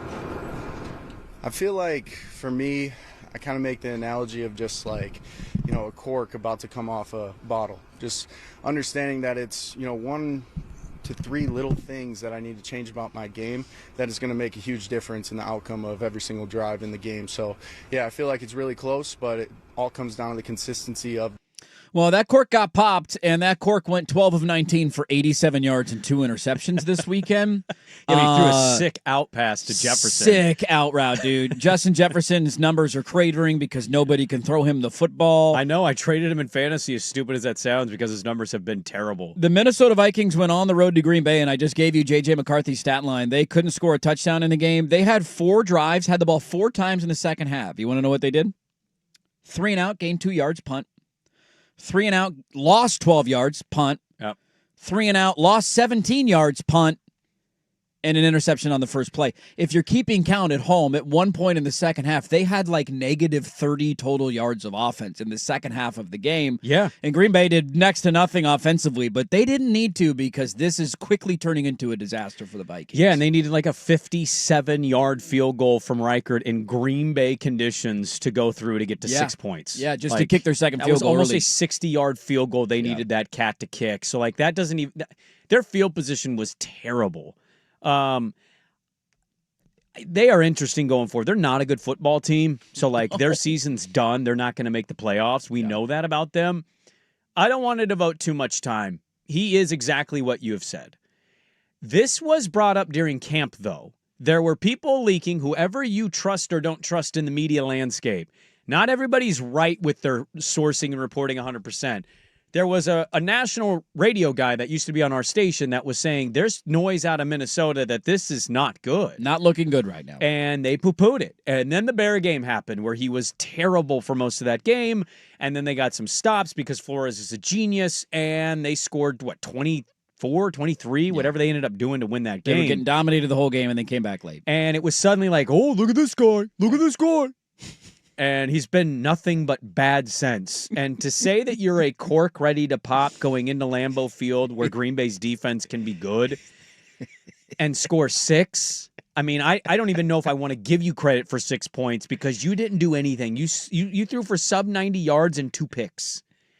I have to wonder. No, you have to wonder this. Yeah. We see great offensive-minded coaches whiff on quarterback decisions. Your team did all it the time. 5 years ago.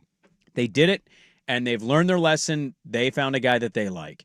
This might be what this is. O'Connell might have evaluated poorly and said, I can win what that guy Harbaugh did. And then you watch the tape like everybody else with a brain did and go, well, he handed the football off a lot. Blake Corum was good. They ran the football. So I don't know, man. I don't know. I'm not saying they're going to pull the plug before next year. You give them the rest of the year. You see how it goes. See if there's any improvement. But the hard part is there's nothing. Like, what would you point to say, all right, it's been ugly, but at least there's that. It's his rookie year, and that's what you point to. It's not even specifically a game so far. Something that he's done, yeah. And I don't know if it's going to get better, how it's going to go. But if it doesn't, if this is kind of what it's going to be, that his best game is 135 yards for 1 touchdown at a 6-yard average, and all of his advanced metrics say he's one of the worst to ever do it, you're not going to have long leash next year, man. And that's what I kind of wonder with this is Minnesota's in a funky position. Yes, they are. They've got a great defensive coordinator. How long is he going to hang around? Yeah. You got a great defensive players. You've got weapons. Like, and their offensive line's been banged all hell, but their running backs are good. I like Mason Jones. We know Addison and Jefferson. Like, You've got Hawkinson at tight. Like, they've got good football players. They do. So I don't know if you're O'Connell and I'm blanking on their GM's name. I don't know how long they're going to go if this doesn't show drastic improvement, because your window in this league is tiny. And you want to use Shanahan and the Niners as an example that took a quarterback that wasn't good. Dude, they bailed on that after like more than 8 starts. You have to be willing to do that because you see it internally day in and day out. And like, he's a smart offensive coach. Yeah. He knows what the hell's going on there, and he's trying to build his guy up, and he's not going to publicly kill him, but there have to be conversations going on right now of how long do we give this? You're going to give it the rest of the year because there's no alternative the rest of the year, and he needs more snaps and he needs more play. But if this is what continues to be put on display, we lean sometimes on that he's a winner and he put a drive together. Like, dude, they went on the road and when he was in college and beat Penn State, and he didn't throw the ball a single time in the second half. Yeah, he was the Jimmy Garoppolo of college football. And he's a winner. And almost everybody that wasn't a draft pundit was kind of saying that. Like, that's a guy you're going to take in the first round? Like, hey, third-round project, maybe, but a top 15 pick in the draft? I mentioned it because I saw it on the timeline because we follow some Viking-related people. Yeah.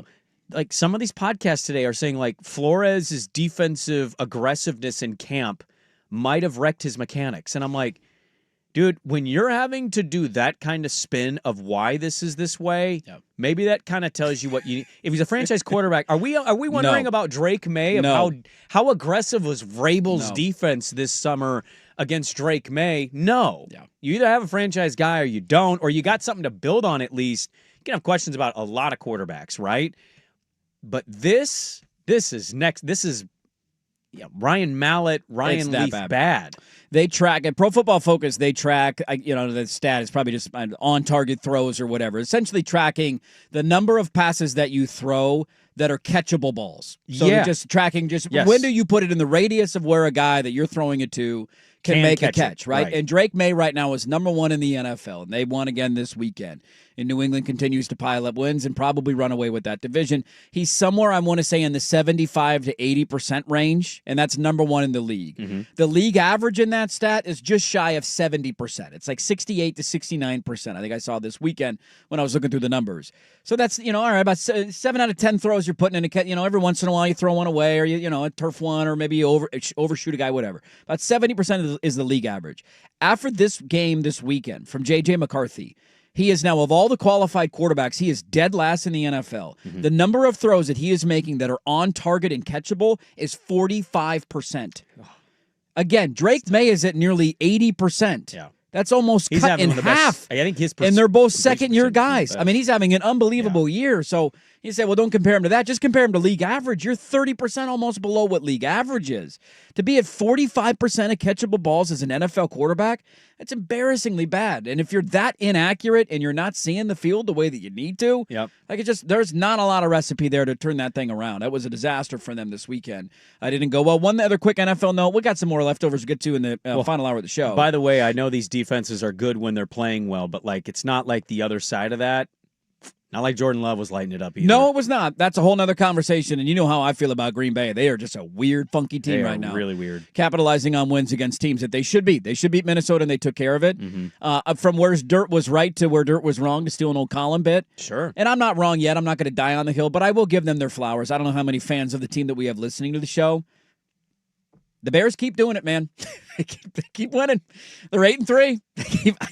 I thought that they were going to probably that had Bears losing written all over it. When for me. Gainwell did the fake tush push run, you're like, they're going to lose. They're going to lose this game. This is a typical Bear game. One of the notes on them, though, to talk about giving your quarterback a chance to succeed, right? Like Caleb, I thought he had the one turnover in the end zone where he got a little loosey-goosey with the football and they stripped it and it ended up being a sack. Yeah, that's kind of his thing is pressure. He's still not handling it. Hold on to the ball. Yeah. But he's having a better year this year. Yep. One of the biggest reasons why. You go hire an offensive-minded head coach. What does that offensive-minded head coach understand? You got to have protection to win. And Chicago doesn't have the best offensive line in the league, but they spent a lot of money on it in the offseason. They lead the NFL in pass block win rate at 73% through 12 weeks. How about that? They finished the Steelers game with a 85% pass block win rate, where essentially you get over 2.5 seconds to throw the football. That's the second highest rate in a game this season. When you look at a lot of the stuff that Ben Johnson's doing, it's chipping with the tight end, understanding where pressure's just having everybody on the same page and giving him a chance to thrive. And so I'm still not going to back off. I don't think they're an elite team. I wouldn't be scared of playing them in the playoffs. But here comes they're 8-3, and They might 8-3 win is the 8-3, They dude. might win the NFC North, dude. They keep winning football games. I'm going to be so pissed off if they win that division. That's going to be a brutal back down on you. Talk about getting backdoored, Swag. Me picking the Bears and getting laughed at by every listener except one, and then flipping off of the pick, and then they end up doing. Oh my God! I wanted to give them their flowers for a moment. Let's play a quick fun game, and then we'll go to your coaching search. Yeah, they're closing. Let's see, Casa Diablo search. They're closing 6 games of the season. You ready for this? Yeah. In Philly on Black Friday. Yep. At Green Bay the Sunday after that. Mm-hmm. Then you get the Browns and the Packers at home back-to-back weeks. You go on the road to San Francisco for a Sunday night game. Yes, you do. And then you close at home against the Lions. Oh, that's a brutal schedule. That is a gauntlet of a That's schedule. 6 games total? That is their final 6 games of the season. They are 8-3. I think so they you go got the 2-4. 2-4 in that stretch? 2-4, my prediction. Okay. 10-7. I mean, 10-7 team. year. That's a playoff. Well, team. maybe Likely in the NFC wildcard race. because wasn't but, yeah. Seattle 10-7 last year with McDonald? They missed it. I Because of the believe tiebreakers, so. right? I mean, but you look at the NFC wildcard race right now. Like how many you got? Chicago. You got Detroit and Green Bay obviously behind them. In the NFC right now. You're in the mix. You're in the mix. 10-7 might get you in. It puts you in the mix. Right now, the 7 seed in the playoffs is the San Francisco 49ers at 7-4, and then it's Detroit right behind them at 7-4. 3-3, I think you're happy as can be if you're a Bear fan out of that 6-game stretch. If you're 3-3 or better, man, you're over the moon. Their point differential is still a negative on the year. I think they're the only division leader with a negative point differential. I think Tampa's still technically in first, and now they're a negative after yesterday. After last night. After last night, they're on -25. Chicago at -3. So there's some. We got some more NFL thoughts we'll get to coming up in the final hour. Has Oregon State found their guy? Flight tracking. He's in town. We're flying coach. Is the coach here? That's next for Your Swag with Sports Center. This is a rivalry week edition of Dirt and Sprague, brought to you by Roto-Rooter. Now, from the George McCoy and Warren Allen Sports Desk, a Sports Center update on the Fan Sports Network, 105.1 FM and 1080 AM. Brought to you by 808 Hawaiian Restaurant. Mixed plates like Grandma used to make if your grandma were from the Big Island, Woodstock, Burnside, Beaverton, or online at ate-oh-ate.com. First on the Fan. Well, the Blazers' road trip continues. Shaden Sharp, Drew Holiday, Robert Williams III not available in OKC Sunday. They got blown out 122-95. Tonight they're in Milwaukee trying to take on the Bucks. Giannis Antetokounmpo still out. 5 o'clock tip on KUNP Xfinity Channel 1016. Bucks are 1.5-point favorites. Dana Altman's Oregon Ducks start playing the New Era Festival in Vegas. They'll take on 22nd ranked Auburn at 5 o'clock. Pre-game coverage starts at 4:30. That game will be on 1080 The Fan. Tigers 4.5-point favorites. Monday Night Football's in the Bay. Panthers visiting the 49ers. A Carolina win puts them in first place in the NFC South. A Niners victory keeps them in wild card position. 5:15 kick on ESPN. San Francisco 7.5-point favorites. Some NFL teams making some midseason changes. The Giants firing defensive coordinator Shane Bowen, while the Raiders did the same with offensive coordinator Chip Kelly. More sports scores and stories in 30 minutes. Jason Swigard from the George McCoy at Warren Allen Sports Desk. Hurt and missing work insurance companies acting like jerks. Don't call your mom. Call George McCoy at warrenallen.com. The home of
Network. All right, welcome back in. 8:38 on your Monday morning. Happy Monday morning, everybody. Whoa. Lots still to get to, including the Blazers making literally no sense. No sense at all. Can anybody explain Friday to me? I saw a guy who works with the Blazers this weekend who talks about them, and I asked him, can you make any sense of this team? And he said, I had a script going into that show, and I had to rewrite the entire script. Really? We all thought we knew how that game was going to play out, and that's not how the game played out. And then yesterday went exactly how we all thought it would. Yeah, we knew they were going to get bludgeoned by the Thunder for payback of what happened the last time they played, which it's kind of nuts, man. I don't have any negative or real positives. You had Caleb Love and Sidi Sissoko go crazy against the Warriors. Yes. And then you just were going to get bludgeoned by a clearly better team as you were depleted. They're such a weird team. Very weird And it's hard to really have an opinion outside of, they're really banged up. They're very banged up. But that's become the new, did you know Denny has a good contract this year? Yeah. I noticed that this weekend, too, going back and rewatching the Duck game. That's also the Bryce Betcher baseball thing has turned into Tez and Bo. Well, Tez caught a touchdown. You know that Bo Nix's brother? Did you know that Bryce Betcher played baseball? I heard about that. Do you know he's a center fielder? He's a pretty good linebacker, He's though. roaming around center field for the defense, if you will. Have you heard that? He can play both. He makes no money either. No, he makes no no money. Absolutely nothing out of being an Oregon Duck linebacker. He actually pays to go to school there. He's not even on scholarship. He's still a walk-on athlete. Yeah, I don't really know what the opinion should be of the Blazers. I find them very weird right now. Sometimes they're a tough watch, but you're also a second-half Caleb Love comeback and a 22-point comeback against the best team in basketball we've seen in 5 years away from being 5-13. Yes, you are, Bob. Yes, you are. Well, the online betting markets are telling me that there is a front runner to be the head coach at your Oregon State University. Oh, we know who it is. We have a front runner, ladies and gentlemen. Lindsey Lee, get off the stage. It's Casa Diablo time at Reser Stadium. A guy who is 57-12 in his career, a guy who won a pretty pivotal game this weekend, and then jumped on a bird and flew to Portland, Oregon. And our friend Ryan Clark was there to greet him at the airport, waiting like a sicko in the SEC. Well done, Ryan Clark at the Oregonian. Great reporting on that. Good journalism still alive and well. Yeah. The front runner, according to all betting markets, to be the next head coach of your Oregon State Beavers is the head coach at Montana State, Brent Vigen. Mm-hmm. We like him vegan? Are you vegan for vegan? I'm not going vegan for vegan. You're not going to go vegan for vegan? Yeah. I mean, vegan would be more outside of the box than Paul Christ. Yeah? I don't know if they're going to make the hire, but the market may be suggesting that's the case. Can I ask you this question? Because I didn't realize I've known who Brent Vigen is. He played against Oregon this year. That was their opening game. I remember listening to his press conference. Like, all right. Remember, I was nervous going into that game because Oregon almost lost Idaho last year. Beavs played him a couple years ago at Providence. Right. So he's been around for a while. He's been there again. Their head coach. His first year at Montana State was 2021. I did not realize that he is 50 years old. Yes, he is. So I think sometimes, like, how old is Jimmy Rogers? I should have looked that up. Jimmy Rogers. Who I don't know. Almost has 3 wins over playoff teams this year. He seems like he's younger than that. He's 38 years old. There you go. Okay. So that was the only part of it for me of, I mean, who cares how old he is, right? Maybe he's there a long time, maybe he's not. Maybe you fire him in 3 years. I have no clue how it's going to play out. He was older than I thought he was going into this. So does that matter to you? Because here's what it tells me. Okay, this is just my thought. Yes. Okay, if they go vegan, which, at this point, the meat's not working for you anyway, try something new, okay? You care about your health? I care about the health program. Let's go vegan. If you go vegan, I have no indication that says whether that's a good or bad hire. You cannot give me Montana State stuff. No, you don't give me the North Dakota State coaching. He was there at North Dakota State for a long time. Yeah. He went to Wyoming for a couple of years and then took over at Montana State in 2021. I have zero idea, and nobody that's covering this or talking about it does either. They're just going to tell you that they do, but they don't. If it does succeed, I don't have a lot of good feelings that that's a long-term hire. Now, that, to me, it doesn't matter to me. I want whoever's going to get them in the right direction as soon as possible. Yeah. And so if he wins, let's say, 7-8 next year and surprises everybody in the new Pac-12, and then the year after that they win 8-9, and then the year after that they're competing to win the conference, and then a bigger program and a power conference comes calling and he leaves, I'm not going to sit here overly concerned. I'd rather them just get to a relevant level. Yeah, because that means you're winning games and Yes. you're doing what you need to do as a program. And you don't want to go Yes. through that, but it's a lot better than having things crash into the side of a mountain and firing your head coach Well, 18 games into his tenure. And I told you, the idea that I had, it should exist if it doesn't. Like how these kinds of schools, the Oregon States, the Montana States, who, by the way, great track record of history there. Like these programs, Washington State should be of this, how you don't form a constant committee that is basically in line to watch college football, and you go hire the Dave Bartus of the world and say, keep eyes on coaches for us. We'll pay you a retainer. Just a constant updated hot board. And anytime you're in a position where your coach is sexy hot and gets recruited and leaves, you're not sitting there pissing in the wind. Yeah. How that doesn't exist, I will never know. But you need to be operating at that level instead of he's going to leave. Like, if that's how you're operating, then you're not. I don't think you're hiring for the right reasons. Yeah. We should find an update on this. I would imagine something's getting announced this week. National Signing Day is on December 3rd.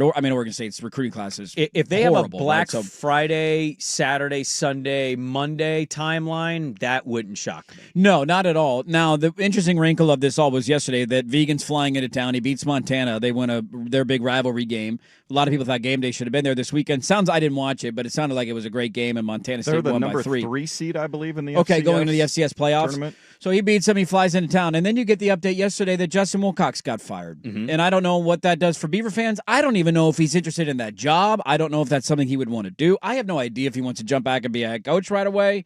He's going to get looks, though, probably. But if you get a head coaching gig and it takes you back home, does that, does you're that making one... $4 million a year to be a head coach. So let's just play the fun game quickly. You guys are Beavs. How would you feel if that was the hire that they made this week? All of a sudden, Wilcox get fired. You give him on the call. He comes and interviews. And you think, you know what? The guy's from Junction City. He lives 10 minutes from here. He's always been an in-between His brother guy. is Yeah. now coaching high school football at Junction City. Shout out to our buddy Josh Wilcox. Yeah.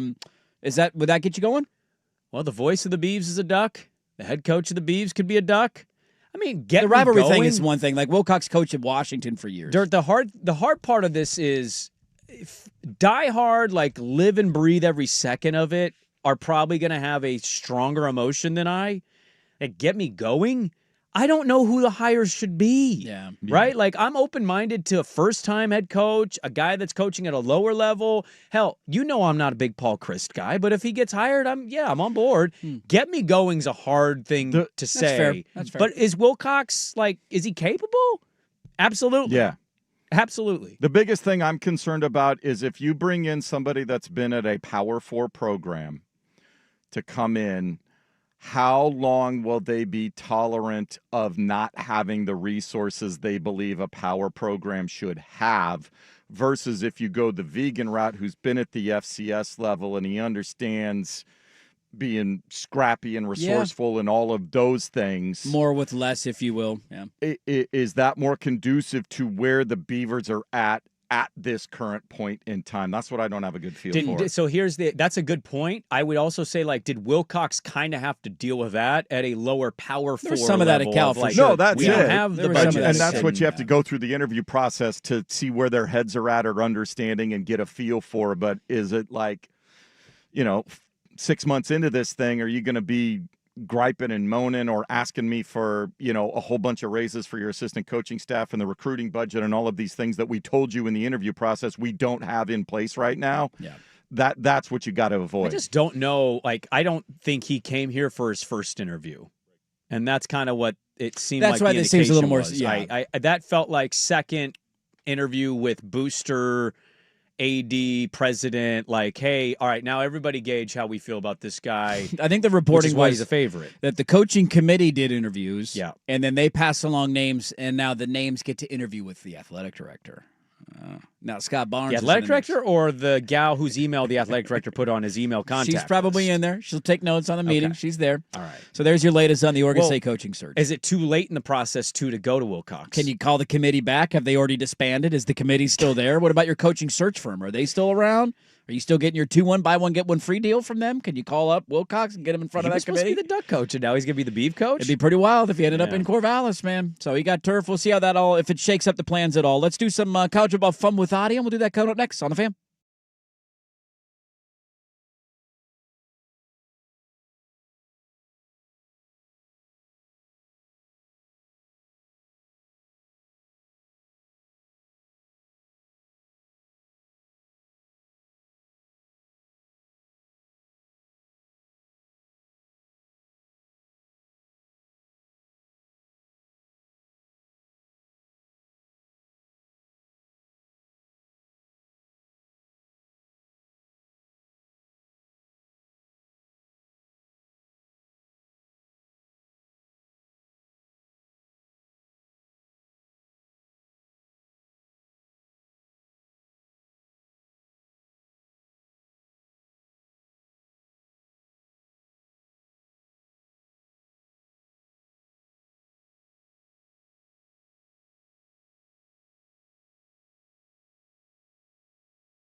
All right, we got a lot to get to in the final hour. Some lingering thoughts on Oregon and USC from the weekend.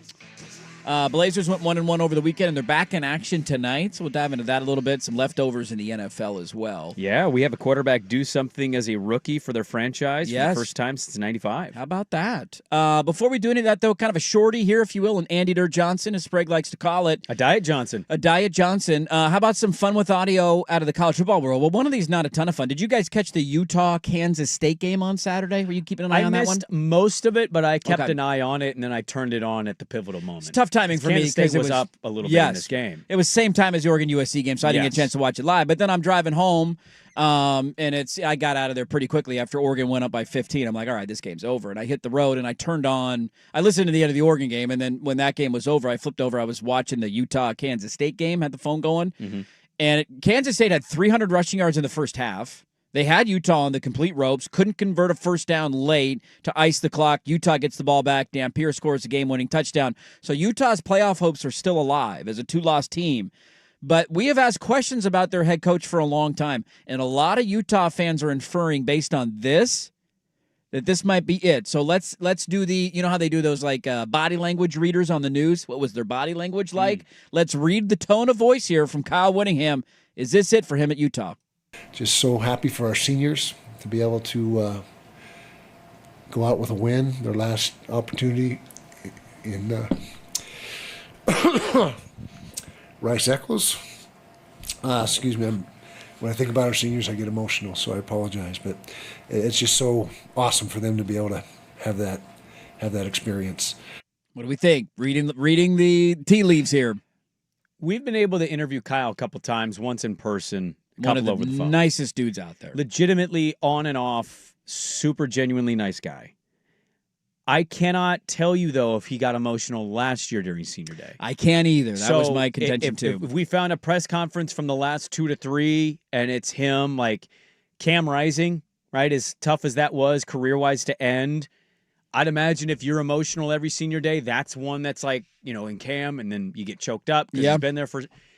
If he hasn't, then this is a huge deal because he might be him telling you without telling you, this was my last senior day at Utah. And that's why I'm getting emotional. And that's why the emotions come pouring out a little bit, but he's still in the thick of a playoff race, to be fair. They close on the road at Kansas, and they got a great shot at going 10-2. And I don't know if they're going to get, what their final record is. I tend not to think they're a playoff team, and I think the committee is kind of telling us they don't want them in the playoff. They need some dominoes, a lot of dominoes to fall their way. But playoff or no playoff, like that dude's he potentially is ending on a great note. Yes, 10-2 is a great year. 10-2 regular season, however it goes after that, phenomenal to be able to do that at Utah.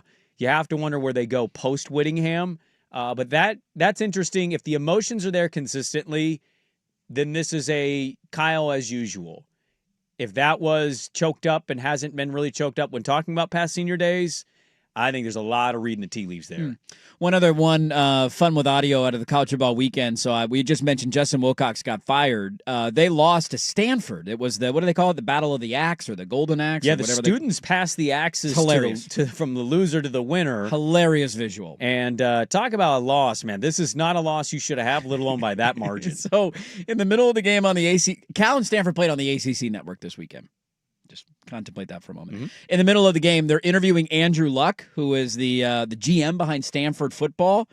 And this is maybe the most Andrew Luck interview of all time. Stanford's general manager and Andrew Luck, we were talking a little bit about how important this rivalry is. For you, being able to be a part of it, how meaningful is it? It's huge. It was great to be as a player and now be as a GM and watch these guys. I'm going to watch here for a second.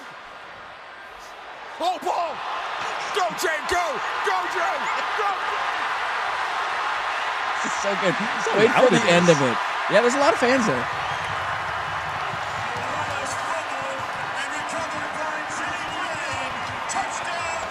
We just talked about this rivalry. To see that play just now, describe the emotion. Hard to say. It's a hell of a job by Omar and Jay Green. I'm going now. I appreciate it. It's just like, all right, I'm done with it. I'm not doing this, dude. I'm done with this interview.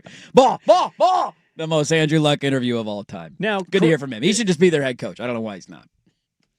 You see him walking around on the sideline, like high-fiving everybody. He's getting guys going like he's on this. He's their coach. Just make yourself the head He's coach. GM. Be the coach and the By GM. the way, does this not prove why GMs are important? Like, look at that guy. That guy cares. He I don't cares, know if they'll man. win He's in his invested. tenure, but that dude genuinely cares about Stanford. Yes, he does. And so I think anytime you get somebody that cares that deeply, you should lean into it. Who are they going to hire? That's a fascinating job, is it not? It's a very fascinating job. Maybe. Talk about hiring a Paul Chris type. Yeah. I mean, it's basically West Coast Wisconsin, but smarter. Be physical at the line of scrimmage, run the ball, get a decent quarterback. That's kind of their MO. That's what Stanford is. But funny moment from Andrew Luck on the sideline of the ACC network between Cal and Stanford. We got a lot to get to in the final hour of the show. Some leftovers in the National Football League. The Blazers are back in action tonight, and some lingering thoughts on Oregon's 15-point win over USC. It's a loaded final hour on a football Monday. Next on 105.1 FM The Fan.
Station.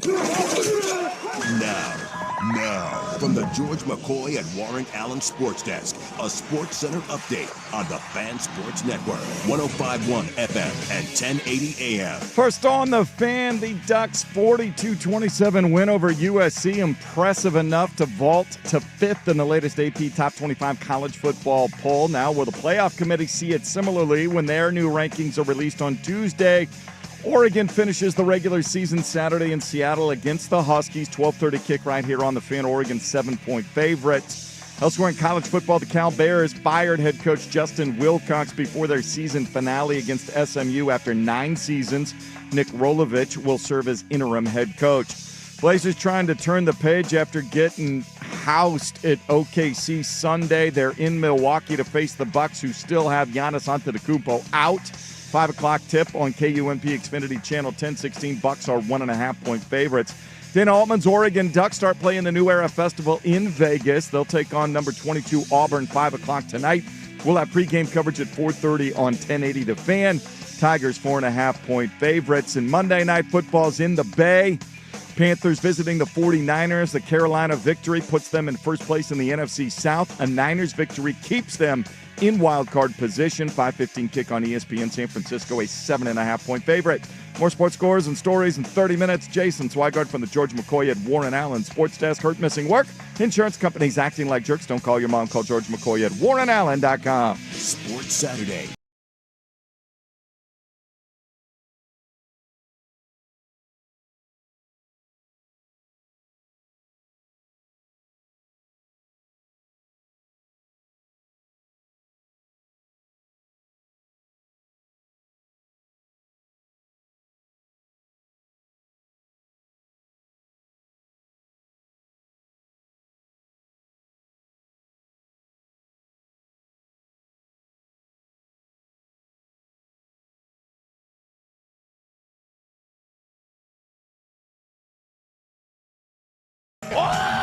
Hey, let's do this final hour. Dirt and Sprague here, Portland Sports Leader, 105.1 FM The Fan, 1080 AM, the Odyssey app, live on YouTube. Good morning, everybody. Happy Monday to you. Happy hate week for everybody playing a rival this weekend. Boy, juicy matchups all weekend. Alabama, I don't know if you know this off the top of your head. The Iron Bowl? The Iron Bowl is this weekend. Yeah. It's the late game. I think it's the ABC primetime game on Saturday night. He does tend to hiccup against teams he shouldn't. Guess that line. Alabama minus 9.5. Okay, Swag? The way you're saying this makes me think it's not as high as I would think it is. Okay, so did you go lower than what you would thought? Is 9.5 lower than what you would have thought? If you just... You make the line for me. You be the Vegas odds maker. What's the line you put on that game? 17.5. Holy shnikes. Okay. I'm guessing what they came in with. So they both played. Auburn played like Mercer, and Alabama played Eastern Illinois. Patsy weekend. It's Patsy weekend. We'll get to that in a moment. We'll get to that. We'll get to that in a moment. That was fantastic, and he used to be a part of that. Minus 6.5. Minus 6.5. You were both incorrect. Now, it has been bet up. The opening line on this game. You ready for this? 3.5. Is it in Alabama? No, it is in at Auburn. It's on the road. Okay. It's a night game at Jordan-Hare. Yeah, give me the... And Alabama fans are terrified right now. Should be. Which is the best part about rivalry weekend, right? Yeah. Should they?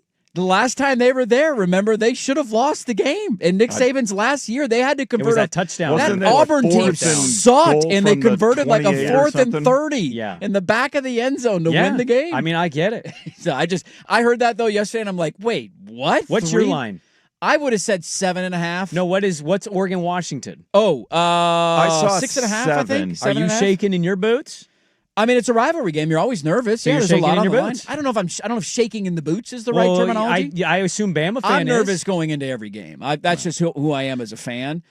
And maybe this ends up being one for Oregon and Washington this weekend. I just was blown away at that line. Like, Auburn's been a bit of a train wreck, and to have that sub 4 points to open, now it's been bet up to like 5. I think Alabama's now, a lot of money came in on them early. I don't confidently take Alabama in that the way that I probably should. No. Because he just has moments where they hiccup against teams they shouldn't. And you're on the road. Auburn's got nothing to lose. They should have beaten Georgia there earlier this year. Like, they've had games like that where they've had good teams on the road. The one thing I noted and I forgot to bring up last week when they lost to Oklahoma, did you watch any of the they're coming out of the tunnel stuff? For Auburn? For Alabama? Bama and I did Oklahoma? not, no.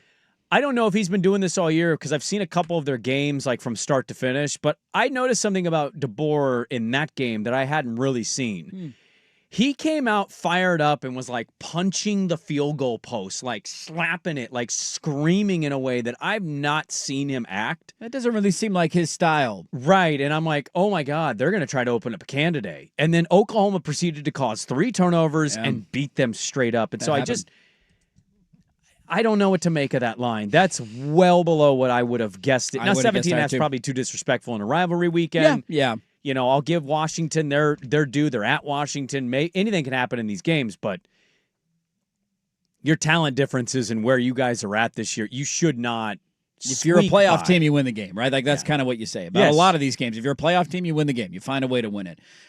Speaking of SEC week, I want to get to something Dan Lanning said because this caused a little bit of a dust storm this weekend. People in SEC country were not happy about that. So let me just preface this by saying I have to suffer through listening to Kirk Herbstreit in the midst of a 35-10 Georgia win over Texas tell me that Texas hasn't been eliminated from the playoff contention. I have to suffer through that. That's okay to be said on network television, but this is not okay to say. Well, we just played a really good team. We beat them. And a lot of times we play really good teams, they become unranked all of a sudden. That's not our fault, right? Maybe it is our fault, but all we're worried about is playing the teams that we play and doing the job that we need to do. And we did that job today, right? I think proof's in the pudding, right? Played a good team. We beat them, right? All we can do next week is try to do the same thing, right? And this conference is a really good conference. It's competitive, right? We didn't play Chattanooga State today, right? Like some other places, right? We competed. So, that being said, it's tough playing 9 conference games. It's tough playing in this league. And we got to take advantage of playing a good team today and attacking that. Ooh, Chattanooga State, shots fired. I mean, I don't know what you get upset about. He's just I saying don't the get why truth. SEC fans are so pissed about this. But it was pretty funny. This caused a dust storm in almost every SEC Well, it's a joke. market. It's why Who they're- have you played? You yeah. play Montana State? Right. Look at your non-conference schedule. You didn't play anybody. Oh, what about when you played Minnesota? It's Minnesota. Any good? What about Northwestern? Just start yelling. Like, dude, first off, calm down. We have to deal with SEC propaganda 365 days a year. It never ends. Your conference is the greatest thing on the earth, even though you've gone back-to-back years without playing for a national championship game. Yeah. Oh, that's interesting that happened. The SEC is a good conference. Nobody disagrees with it. It's absolute horse ass that they get to do this at the end of the year. It is, which is why they're going to 9 conference games. It's exactly why So they're going we'll tonight. will we get rid of the Patsy, though, or will it just be moved up the conference game? Well, it'll be interesting. I I'm think they're curious getting rid of to it. see how they do it. I think they're they all- want the Patsy before the rivalry. They're week. maintaining that they have to put. The other part of it was, and I gave the SEC a ton of credit when they did this because they've gone on easy street in the scheduling department for a long time. Their teams don't often travel very far. They get a lot of their neutral site games in their own backyard. They get the cupcake week at the end of the season. I get how much of a grinder the SEC schedule is. I understand that. You also get a third bye because you already got 2, and then you get this game at the end of your season, and that shouldn't be allowed in college football when other teams are getting banged up and injured playing physical contests. But one of the things the SEC did was they said 9 conference games, and they're maintaining it to play 10 Power 5 teams. Yeah. So maybe you get a cupcake early and a cupcake late still and then mix in a Power 5, so they might keep it, but that's not easy to do. You're only going to have 3 non-conference games, and one of them has to be a power opponent. Yeah, it'd be interesting to see how it develops and how it plays out. But, I mean, look, I've never liked it. I've never really understood why it was just okay to play the Citadel in your second to last week. But, look, those fans are always going to get upset by any and everything that's a slight towards the conference. It's why they are the power conference. Yes. They care the most. No doubt about it. Half of the Big Ten fans don't care even to that level. Like, you can make fun of the Big Ten. It's not going to be that loud of backlash. You dare call out that Ole Miss played the Citadel or that Marcel Reed sat after the first quarter of A&M's game this weekend. First quarter. I mean, barely put any work, and he got the rest. He had So 3 touchdowns in the I first get quarter, it. and they're like, all right, we're playing Samford. This game is over. It's why they care so greatly about it. I love Lanning taking that shot, dude. I love it. Well, he knows They're what allowed he's to take doing. shots all the time. It's He knows people, what he's doing. Why does he have to do this to convince the committee? It's not about that. It's just about I don't know. The SEC's allowed to brag and talk about beat their chest and all that stuff. The Big Ten is not a great conference from top to bottom. There's nobody even inside the Big Ten that would argue that. But they do have some pretty damn good teams at the top of the conference. And so why not puff your chest out a little bit? How would you feel at being a college quarterback and a world-renowned comedic podcast host is dating your mom? It's a very weird situation going on at Vanderbilt right now. Not only is he he showed up, Theo Vaughn is dating or, allegedly dating. We don't know this for certain. Diego Pavia's but mom. Yeah, Diego Pavia's mom was seen. He showed up he was out there for Yeah, senior day. He was on with the field. his mom. Yeah. Mom's wearing thigh-high boots, by the way. I think it's a bit of a, let's generate some attention and get some, this is kind of a funny bit is what it seems like to me. Let's pretend we're hooking up for the bit. It's kind of the vibe I'm getting, but. Who's the podcast host you least want your mom to be hooking up with right now? Like, you just walk in, Joe Rogan's making eggs in your kitchen. Good morning, Dirt. That's what that clapping noise was, huh? Damn it, Joe. There's too many to choose from. I can't pick one. No? I can't do it. I can't do it. Okay. What helps ease the pain of a triple backdoor? Nothing eases the pain Over of easy any of eggs it. with hash browns. Nothing good. If you're going to be there with my mom, at least Good make me morning, a little good Brandon. How are breakfast. you? You want some over easy eggs? What are you in the mood for this morning? I'll Ving make you some bacon. Rhames and baby boy just butt naked. What do you got? Want some eggs, Jody? Jody! Landon gets everybody fired up at SEC country. I got a couple lingering thoughts on that and some numbers behind it and a phenomenal troll job from one team. Get to that coming up. And then the Blazers are back in action and some more NFL to come this hour. We're back after this on 105.1 FM The Fan.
may or may not have some controversy. We'll get to it coming up in a bit. Uh-oh. A couple lingering thoughts on the game. We talked a lot about it, by the way. If you want to go back, check the podcast. Josh Pate was on the show at 6:30 this morning. He had some great stuff. He was in Eugene this weekend, and we talked to him at length about it, and we broke it down.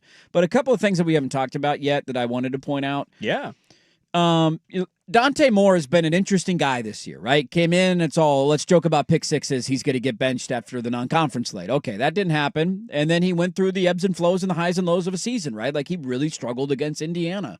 And we said it at the time. And the Wisconsin game was kind of ugly. I think you've seen the last 2 weeks a quarterback who has played tremendous football. And the USC passing attack was going to get a lot of attention going into the game and coming out of the game because they hit a lot of deep shots and they had 230 passing yards at halftime, right? So we're going to focus a lot on them. I thought Dante Moore played one of his best games of the season considering his entire offensive line was essentially out and they were left with no wide receivers to throw to. There was a moment that Jeremiah McClellan went down with a shoulder injury early in the game and they had to go work on it. I think on Oregon's first or second drive, it was early, that they legitimately had 3 scholarship wide receivers left. Mm-hmm. That was it. So you're got nothing to work with outside of the guy who I said on Friday has to be the show on offense, and especially if the injuries are true with USC, because their safeties, it sounded like was going to miss the game. They did end up missing the game. And it's just a moment to talk about two guys who we're looking at where do they go? Are they coming back for another year? How do they fit into the next level? Are they first-round picks? People have been critical of Dante at times and critical of Sadiq at times. That was not the case coming out of this weekend's game. The Sadiq catch in the double team, which, by the way, that throwing too. Like it's a good throw. Man. It's a great catch because you're taking a hit and you're having to hold the ball. Yep. He was fantastic. I could be wrong on this because, college football teams have shown that they have an ability to keep their players when we don't expect to. I'd be a little surprised if Sadiq stayed. I don't think that's a debate for me. I know pundits have been questioning a little bit. His last 2 weeks have been really pivotal for, I think, his growth, the Minnesota game, and now what he did on Saturday when they, indeed, as you point out, they needed him bad. For his team. They got no receivers to throw the ball to right now. He's got to step up, and he has the last 2 weeks. I think Benson's been pretty good for you the last couple of weeks. Huge. That's not just the punt return, but like the diving, kind of crawling catch that he had on the sidelines. I'm with you on Dante. Outside of one little blip throw with kind of interesting coverage by USC that led to the interception. Yeah, he got fooled there. I thought he was really good because the minute you think a guy's rattled is the next possession. He didn't indicate that at all. Nice little blurb to wake up to and read from The Athletic on a couple of their pundits that cover the draft. Our guy Dane Brugler basically said he thinks Dante staying in the draft versus staying at Oregon is entirely dependent on how they do in the playoff. And I don't know if that is the case, but his read is the scouts think if Oregon goes on a real run, as Josh Pate highlights, might still be a title contender. If they go on a real run, it might be hard for him to come back because he might be in the position of you're going to be the number 1 pick in the draft. Yeah. And how often do you see that, right? And that doesn't always go well for guys that decide to come back when they're in that position. But if it's they host a playoff game and they lose, I think most people locally here reporting and just giving opinion tend to think he's coming back next year, which that's always been kind of the narrative for Oregon going in. It's been flipped a little bit here and there throughout the season because of the way the season's up and down. Early in the year, it's like, this guy's a top 10 pick, to, man, Dante Moore kind of sucks, to, man, Dante Moore's kind of good again. But I think that's kind of what the team was, right? Yeah, it was like, hey, they're built more for next year, but they could make the playoff this year. Oh my God. I think they're the best team in college football. They might be really, well, I don't know about that anymore. Well, that's exactly how the year's It's just gone. kind of up and down as a roller coaster. So I don't know what to believe. I think Sadiq is gone, but he's been so clutch for you. And if this is who you're going to get the rest of the way, my God, man. Like, you hope DeCorian comes back. We'll see on Bryant, but Benson's been really good for them. So is Johnson, by the way. The backup tight end's Johnson's been outstanding. Money in blocking and catching. So great weekend, I think, for Sadiq and Dante. Big weekend for both of them. We'll see how the draft stuff shakes out. I mean, that's months, or I shouldn't say months, weeks in advance, right? We'll see how the rest of the season ends. They got Washington. They got to get through on Saturday. Can I ask how you felt about, we mentioned the roller coaster, the up and down nature of player, and I think team to a certain extent. How have you felt about Stein through this season? I think Will Stein has had, without a doubt, his best year as offensive coordinator. I think offensive coordinator is the spot Better that than the last year with Bo. Yeah, I absolutely think so. When you consider, like, dude, do explain. They returned one starter on offense. One. That was it. And to have an offense that's functioning at this level, that year, Oregon benefited greatly from staying healthy the majority of the season. They have not had to deal with a lot of injuries in the last couple of years under Lanning. And it's weird right now where it feels like almost every injury they have is on one side of the ball. I feel like everybody defensively is healthy and playing. Nobody's going down. Knock on wood that continues. Everybody on offense is hurt. They don't have receivers to throw the ball to. Their offensive line is banged up. Their quarterback has missed time. He broke his nose against Wisconsin. One of their top running backs coming into the year is now out. Yeah. The guy they brought in the portal that everybody thought was going to run for 2,000 yards hasn't played at all. Yeah. He's a complete afterthought. Remember, he's redshirted. 3 weeks into the year, remember when everybody's like, where's Mekhi Hughes? Why isn't Mekhi Hughes running the ball? Well, because they got damn good running backs on their roster. Yeah, That's D. why. Harrell's been up and down. Yeah, it just, they have been outstanding, and they have had to win games based on personnel and weather in a multitude of ways that has been incredibly impressive to me. Now, that is not to take away from moments that I'm screaming along with every other fan of, why are you getting, like, the tight end quarterback sneak to open the second half on 4th down? I was in the press box, so I couldn't yell, but internally just know I was yelling out loud. They've done that. No, correct me if I'm wrong here, because I agree. Like, hand it off to the guy who's just getting five. run the ball. But He's running it for 5 yards a carry. But they've done that sneak play a couple times this year They with have. the tight end. They have. That's the Seahawks do the tush push with their yes, tight end. But you also are in a spot where who was out of the game at that moment? Their starting center was out of the game at that moment. Where does the tush push go? Right behind the center's butt, and you got I hated that play call. I think sometimes he can get a little too cute in certain moments. That's my only criticism of him. But when you go back to the Indiana game, I think he learned his lesson of, we have found what our identity is as an offense, and we're going to run the football, and that's going to be our strength. We're going to be physical, downhill. We got these backs that can come after you, and then Dante Moore is going to work off of that. Right. And I think they now know their identity. But considering the injuries that they've gone through and some of the defenses that they've had to play, mainly the Iowa game where they ran the ball for 230 yards in a variety of looks when you literally couldn't throw it because the weather was so bad and your receivers were hurt, I think Will Stein has had a tremendous year. Yeah, I think the cute thing, too, is like, I don't know if we've ever seen a play caller who doesn't.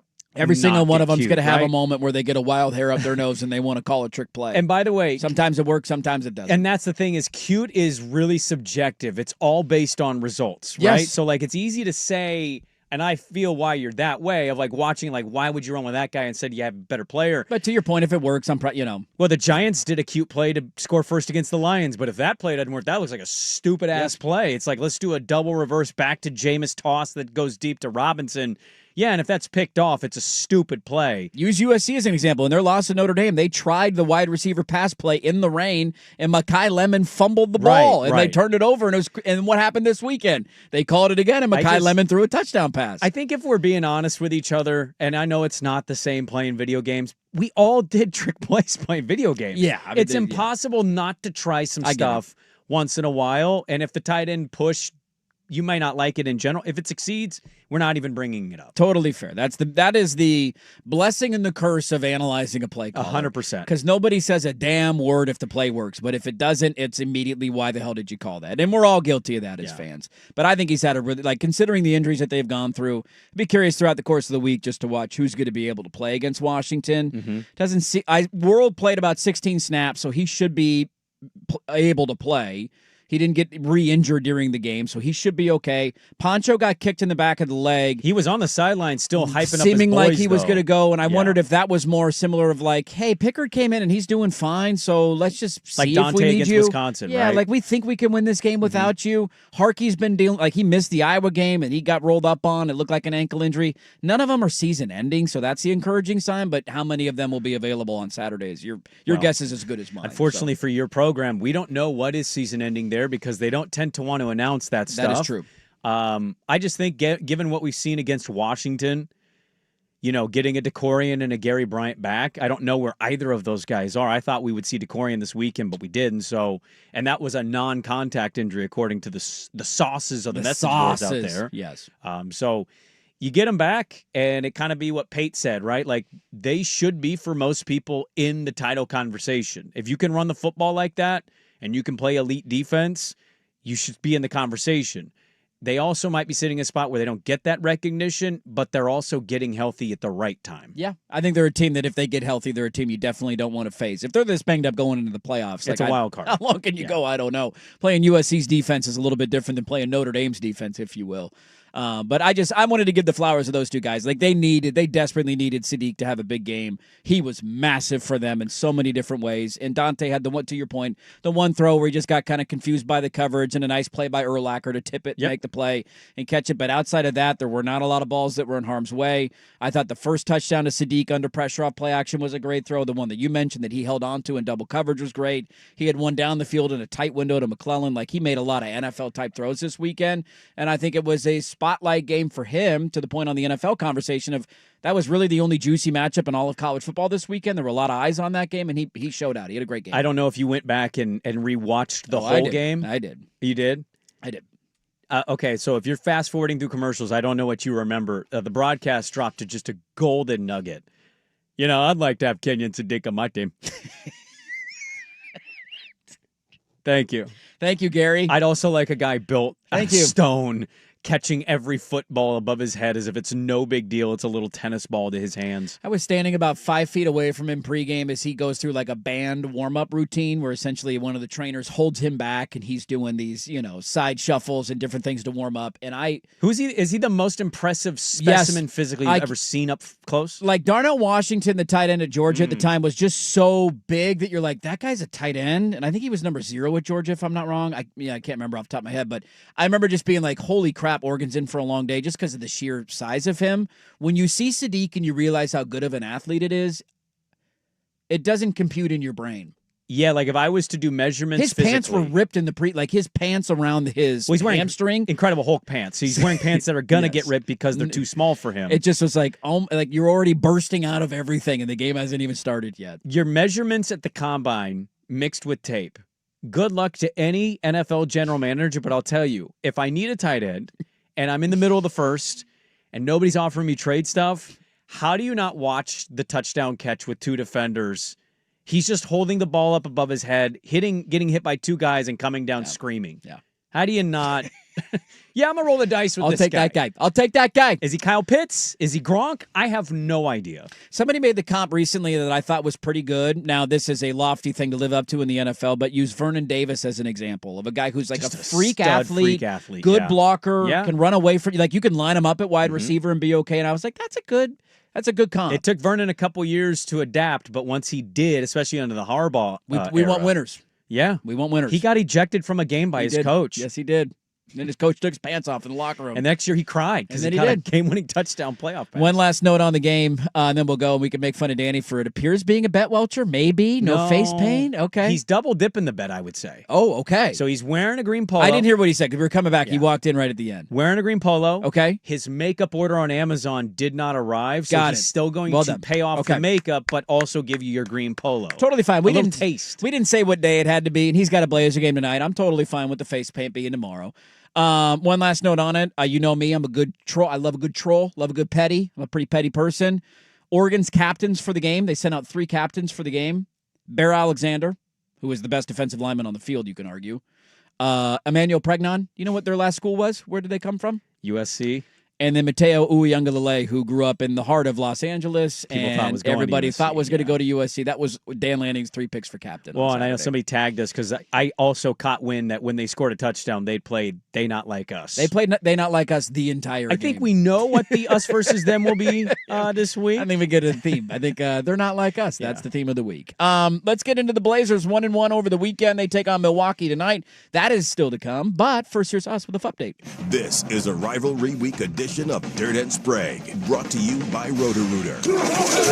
Now, from the George McCoy and Warren Allen Sports Desk, a Sports Center update on the Fan Sports Network, 105.1 FM and 1080 AM. If you've been arrested for DUI, you need a team of attorneys you can put your trust in. Call Reynolds Defense Firm today, online at reynoldsdefensefirm.com. First on The Fan. You want chaos? How about the NCAA men's soccer tournament? Second round action on Sunday. Hell 5 of the top 6 seeds nationally knocked out. The Beavs included. The Beavs are out. Oh, you guys are going home? Got beat by the Huskies. The Pilot men taken to penalty kicks by Denver University. They hit all 5 penalty kicks in advance to the 3rd round. Pilots did or Denver did? Pilots did. Saturday, they host Grand Canyon. 1 o'clock at Merlot Field. You guys remember I keep updating you on the beached whale situation, the one that got euthanized. R.I.P. R.I.P. 26 feet long and 20,000 pounds after being entangled in a crabbing net and suffering on the beach. They euthanized it. For the first time in generations, the Siletz tribe was allowed to go to the beach and harvest the whale. Wow, that's pretty cool. The Oregonian got photos of it. It's kind of graphic. How did they haul it out of there? They cut it in lots of pieces here, Andrew. Lots of pieces, as you can see on the photo. But I like not wasting a whale carcass. Yeah, dude. What else are you going to do with it? If you're not going to blow it up, you might as well let somebody take it. It looks like it was blown up. The cringiest thing that happened from the weekend came to you from somebody by the name... God, what's his son's name? Brian Kelly's kid. I can't remember. Kenzel Kelly. Kenzel Kelly, Yeah, thank you. senior day. I did not realize that Brian Kelly's kid played for LSU. It was senior night at LSU. They barely beat Western Kentucky at home, I think it was. I don't think he played. He ran out. He's number 50. Looks like a walk-on long snapper that they gave a Nepo scholarship to. He turned to the camera and yelled, "Long live BK, free my boy BK," as if Brian Kelly had been arrested and not paid $50 million to not work anymore. More soccer, beached whale, and Brian Kelly stories in 30 minutes. Jason Swigart from the George McCoy at Warren Allen Sports Desk. Hurt missing work, insurance companies acting like jerks. Don't call your mom. Call George McCoy at warrenallen.com. The home of the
Sports Network. Well, tough news for one NFL franchise. This came out about 10 minutes ago. Baker Mayfield suffered a sprained AC joint in his left shoulder. He went down last night in Sunday Night Football, if you were still sticking around and watching the game, because it was over in the first quarter. I hung around 21-7. Yeah. And Tez then- got the touchdown. I yeah, stuck around and a then he little bit. ran to the blue medical tent, and I went, crap. And then he had the play at the last play of the first half where he tried to do a Hail Mary, and weight came down. He put his weight on his left hand, and he just crumbled. Couldn't and do you're it. like, crap. No fracture, no structural damage, they're saying. They're not ruling out him for Sunday against the Cardinals, but he's going to have another MRI, I think, today to tell more. But a sprained AC joint, he might be missing some time. Yeah, it's a bummer, man. The Bucs are talk about getting bit by the injury bug. My team at least has gotten somewhat more healthy. They've been hurt consistently week in and week out. Big Monday night game in terms of their divisional race, because if Bryce Young can win in San Francisco tonight, I will tell you guys right now, I will be absolutely depressed and demoralized. That will be, as we mentioned last week, a top 5 quarterback beating you that pisses you off the most. This will be an all-timer for you, because just like I have been on J.J. McCarthy, you have been on Bryce Young since the second he stepped into the NFL. And I like Bryce Young. He's a nice kid. Sure. But come on, man. He's Come on. 5'8". If they win tonight, they're in the thick of that playoff race. I think they're in first. Are they not in first place with a They win will tonight? take over first place there by you a go. half game. Because the Bucs are now 6-5, right? Yeah, they would be 7-5. 7-5. And it's not a divisional game, so I don't know what the divisional records would be, and it'll sort itself out. But I digress. You have to start considering the Panthers are going to win that division if Baker's going to miss extended time. But again, maybe a week off. If you can't beat the Cardinals with Teddy Bridgewater, maybe you're not a playoff team. maybe you're not, maybe not a playoff team. Maybe not a playoff team. So that's going on in the NFL right now. Friday night, lost in the shuffle. Not a ton, but a little bit. I'd kind of forgotten the game. I do that sometimes. You kind of get on weekend mode. Yeah. And then you're like, oh, that's right. Something's going on. And I turn on your Portland Trailblazers were playing Friday night down in the Bay Area. In a cup game. It was a cup game. Dude, my family got for super first into in their this. group. Who now. got super into this? My family. Everybody was into the I cup? turned it on to see it, and they were like, They were cupping? well, my daughter's got a huge crush on Steph. Ah, okay. She actually was rooting for the Warriors. They're excited I mean, I about don't the know. floor, huh? Well, that floor is infinitely It's not better bad. than ours. That floor is perfectly fine. If you want to go a light gray floor for everybody, why did they get are they the only team that gets a light gray? We have to have stupid Yeah, how colors. did they avoid highlighter yellow? Yes, or That's a blue, great or a question. baby blue, or like it's just what are we doing? Yeah. Anyways, I'm watching this game, almost not believing what I'm seeing. If that makes any sense, they gave up nearly 50 points in the second quarter. Portland did. Steph Curry, like if I just told you going into the game that Steph is going to go 14 of 23 from the floor, 9 of 17 from three, and have 38 points, We get mopped. your thought is they're We going to get get killed. There's Yep. no chance here. Portland won the game. It was the Caleb Love game. Caleb Love. City Sissoko game. The Caleb Love and City Sissoko. Caleb Love, you'll get one of those a combined month. for One a 40, 51 points, something like that. Denny had 13 dimes. Yes, he had almost another triple-double. The Klinger, he had 22 and 10. He was great. The Klinger's starting to put it together a little bit. He is starting to play a little better ball Being more right aggressive. I like what I'm seeing so far. Because he had that big game where it was in the comeback. He had the 22 rebound 22 game or whatever rebound it game was. where he was so massive for the them. comeback, non-comeback. Exactly. The comeback, non-comeback. comeback, And then everything came back down to earth yesterday. But a very blazery weekend of, I don't know how the hell that happened. And, yep, there it was. They lost by 87 points to OKC. Yeah. I know it wasn't that bad. I mean, but you get my point. You know, They played Milwaukee tonight. What do we need to know about Milwaukee? No Giannis. Giannis is out. That's what you need to know. It's a 1.5. Who else do they point have? How many other spread. Bucks do I know? do you know Green? White Cat got extended this year. Miles Turner. Miles Turner. I'm assuming Can't his forget. name is not Green White Cat. No, He's a white cat with the name of Green. he is, yeah. Okay. Sorry. I've AJ never heard Green. of Green White Cat. AJ Green? AJ, yeah. You've Never. seen AJ Green play. Have I? How long has he Yeah. been in the league? A couple years now. He just got extended. They got Cole Anthony, Okay, I know Cole Anthony. Kuzma, who can forget. Can Cole Anthony shoot? No. No, but he's kind of feisty. Run Okay. the fast break, play a little defense, good Okay. defender. I'm not Googling AJ Green. I mean, look, you're a I don't know point- AJ Green, dude. Gary Northern Trent Iowa? Jr.? I know. He can chuck. He was our Caleb Love before Caleb Love. Did you watch a single Buck game last year? How many times did they play Portland? Twice. I watched him twice. Then you watched AJ Green. And then how play. many games did they play in the playoffs before they lost to Indiana? 5? 6? When did they lose it? I can't remember. Yeah. I remember Dame rupturing his Achilles. I remember that moment. You'll see AJ Okay, Green and go, I'll oh, that recognize guy. him. Yeah. Northern Iowa shooter, a white. Is he crafty? Is he feisty? Is he a gym rat? Hyper athletic. Yeah, he is. He's kind of nice. He's got kind of an interesting jump shot motion. Okay.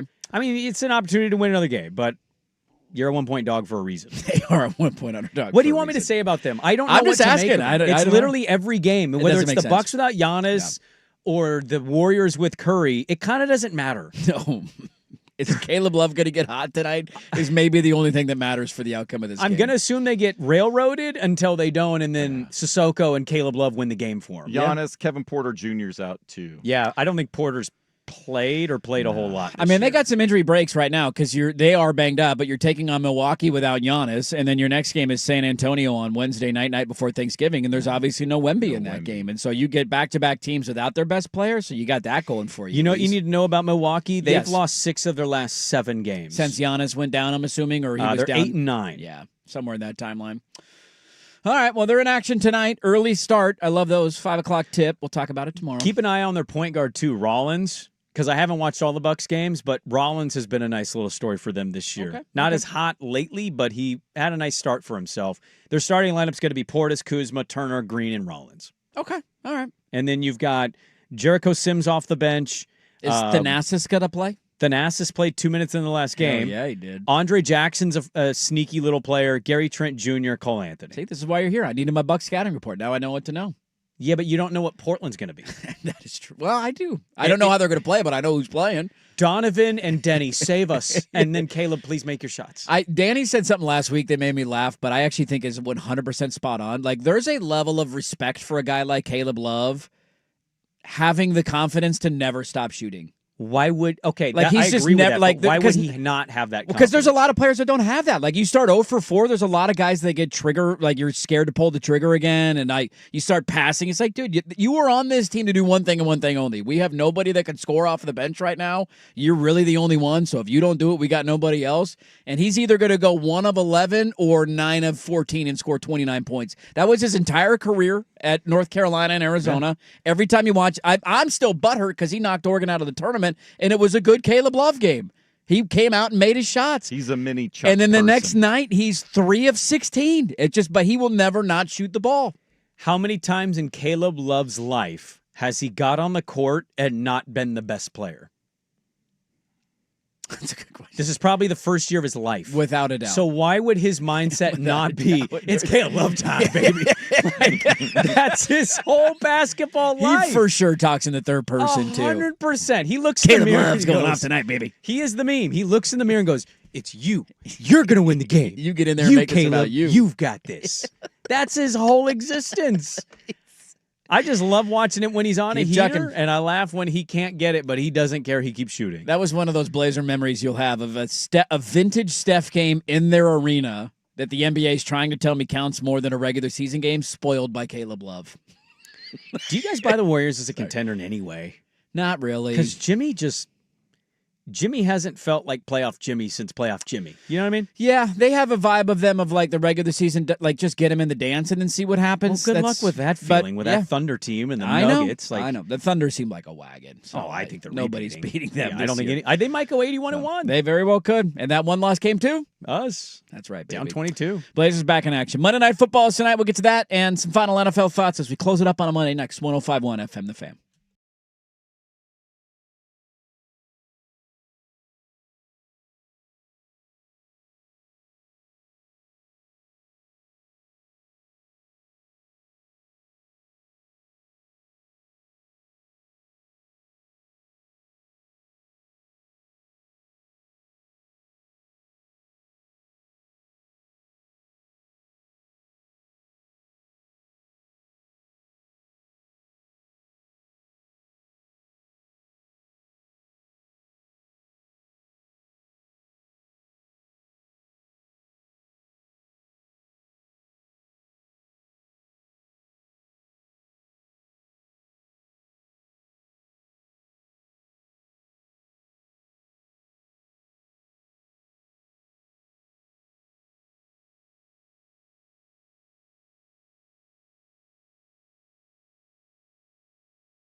Sports Network. Oh, nice little juicy Monday in sports. Thanksgiving week, an underrated sports week of the year, right? You get your Thursday college football, or your Thursday NFL football, your Friday college football. There's a Friday NFL game. We got basketball tournaments going on everywhere. A lot of college hoop tournaments going on. Maui Invitational. That's right. Sounds like the Maui Invitational might be, one, it's back at the Lahaina Civic Center. Okay. So that's good. You'll find out, I'm sure they'll have some features on how the rebuild is touche. going. I totally forgot about that. I've seen the rebuild area. But the tough. It's still a long completely time. empty. Trees are still around. Yeah, the tough part is the tournament that the Ducks are playing in, the New Era Festival. Where is this one? This is in Vegas. It's Vegas. the second year of it. This is the one that has NIL prize money for Well, we need some of that. We're the struggling winning teams. financially. We could That use the some more Ducks cash. won last year. You guys are on after the Impractical Jokers You're tonight. damn right we are. We're taking on the Nepo Pearl. Yeah, the Fighting Pearls. There's The some Fighting thought Nepo that Pearls. the Maui Invitational might go the way of the dodo. You should get a pearl necklace for this win tonight. I might have to tonight, taking them down. I'll keep an eye on that. 5 o'clock tip, you said? 5 o'clock, yes. They're Okay. taking on 22nd ranked Auburn, and then tomorrow night's the late game, 8 p.m. They get San Diego State. Okay. Did we, Swag, you judge us here. Did we do the right job or the wrong job not discussing Shedeur Sanders today? You did the right job. And you did the same job that Kevin Stefanski did.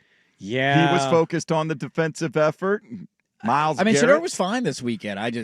People were on the internet at least, Of which course is they like were. fake, but Tim Tebow won a playoff game, and he was the next coming of Shedeur Joe didn't Montana. get a game ball. There was only one given out, and I think it was to Miles Garrett because Miles Garrett had like a 40-point Dude, they fantasy had day. 10 sacks. Yeah, That's Miles why Garrett they was won awesome. the game. They had 10 sacks. Also, there was a had- quarterback that got bent in half in that game, if you will, and it was not Shedeur Sanders. Should have had 2 touchdowns, too. Yeah. One was tackled at like the 4, and then he had a nice long pass to Judy, who ended up fumbling like an idiot. That was really funny.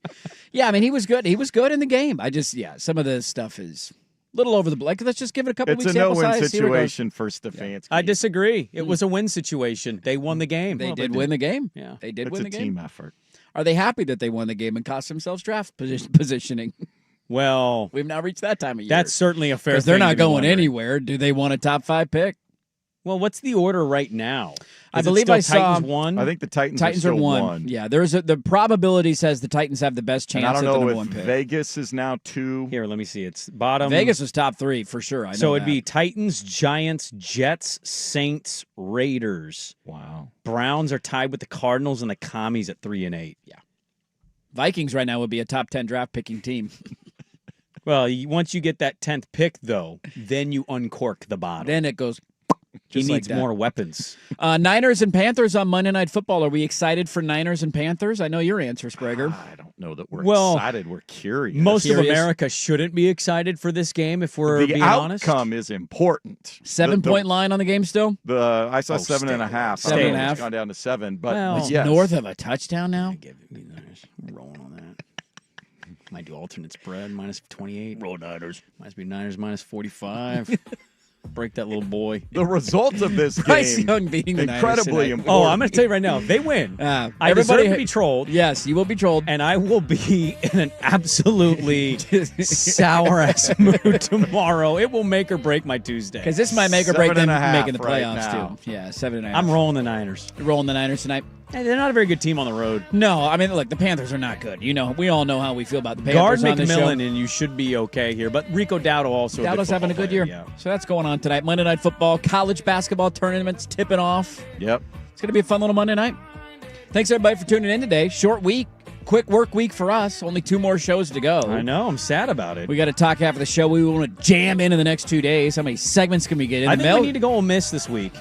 Go to Ole Miss for I the think ticker? we need an Ole Miss guest. Yeah. Yes, it's a big week for them. That's a Black Friday game at 9 a.m. Why are you announcing that you're announcing it after the game? Like, I don't know. if you win, you're in.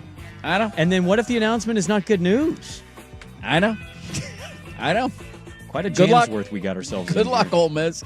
If you missed it, Josh Pate joined us fresh and early this morning at 6:30 off of his trip to Eugene this weekend. So go check that out, 1051thefan.com, at 1051thefan on Twitter, and at Dirt and Sprague on Twitter. Thanks so much for being a part of our Monday, everybody. Thanks for tuning in. Like the video on YouTube. Subscribe to the channel if you haven't done so yet. We'll talk to you tomorrow at 6 a.m. The Firm, Harrison Meringue is next. Listening to 1051 FM The Fan. Brad Evans here to help you.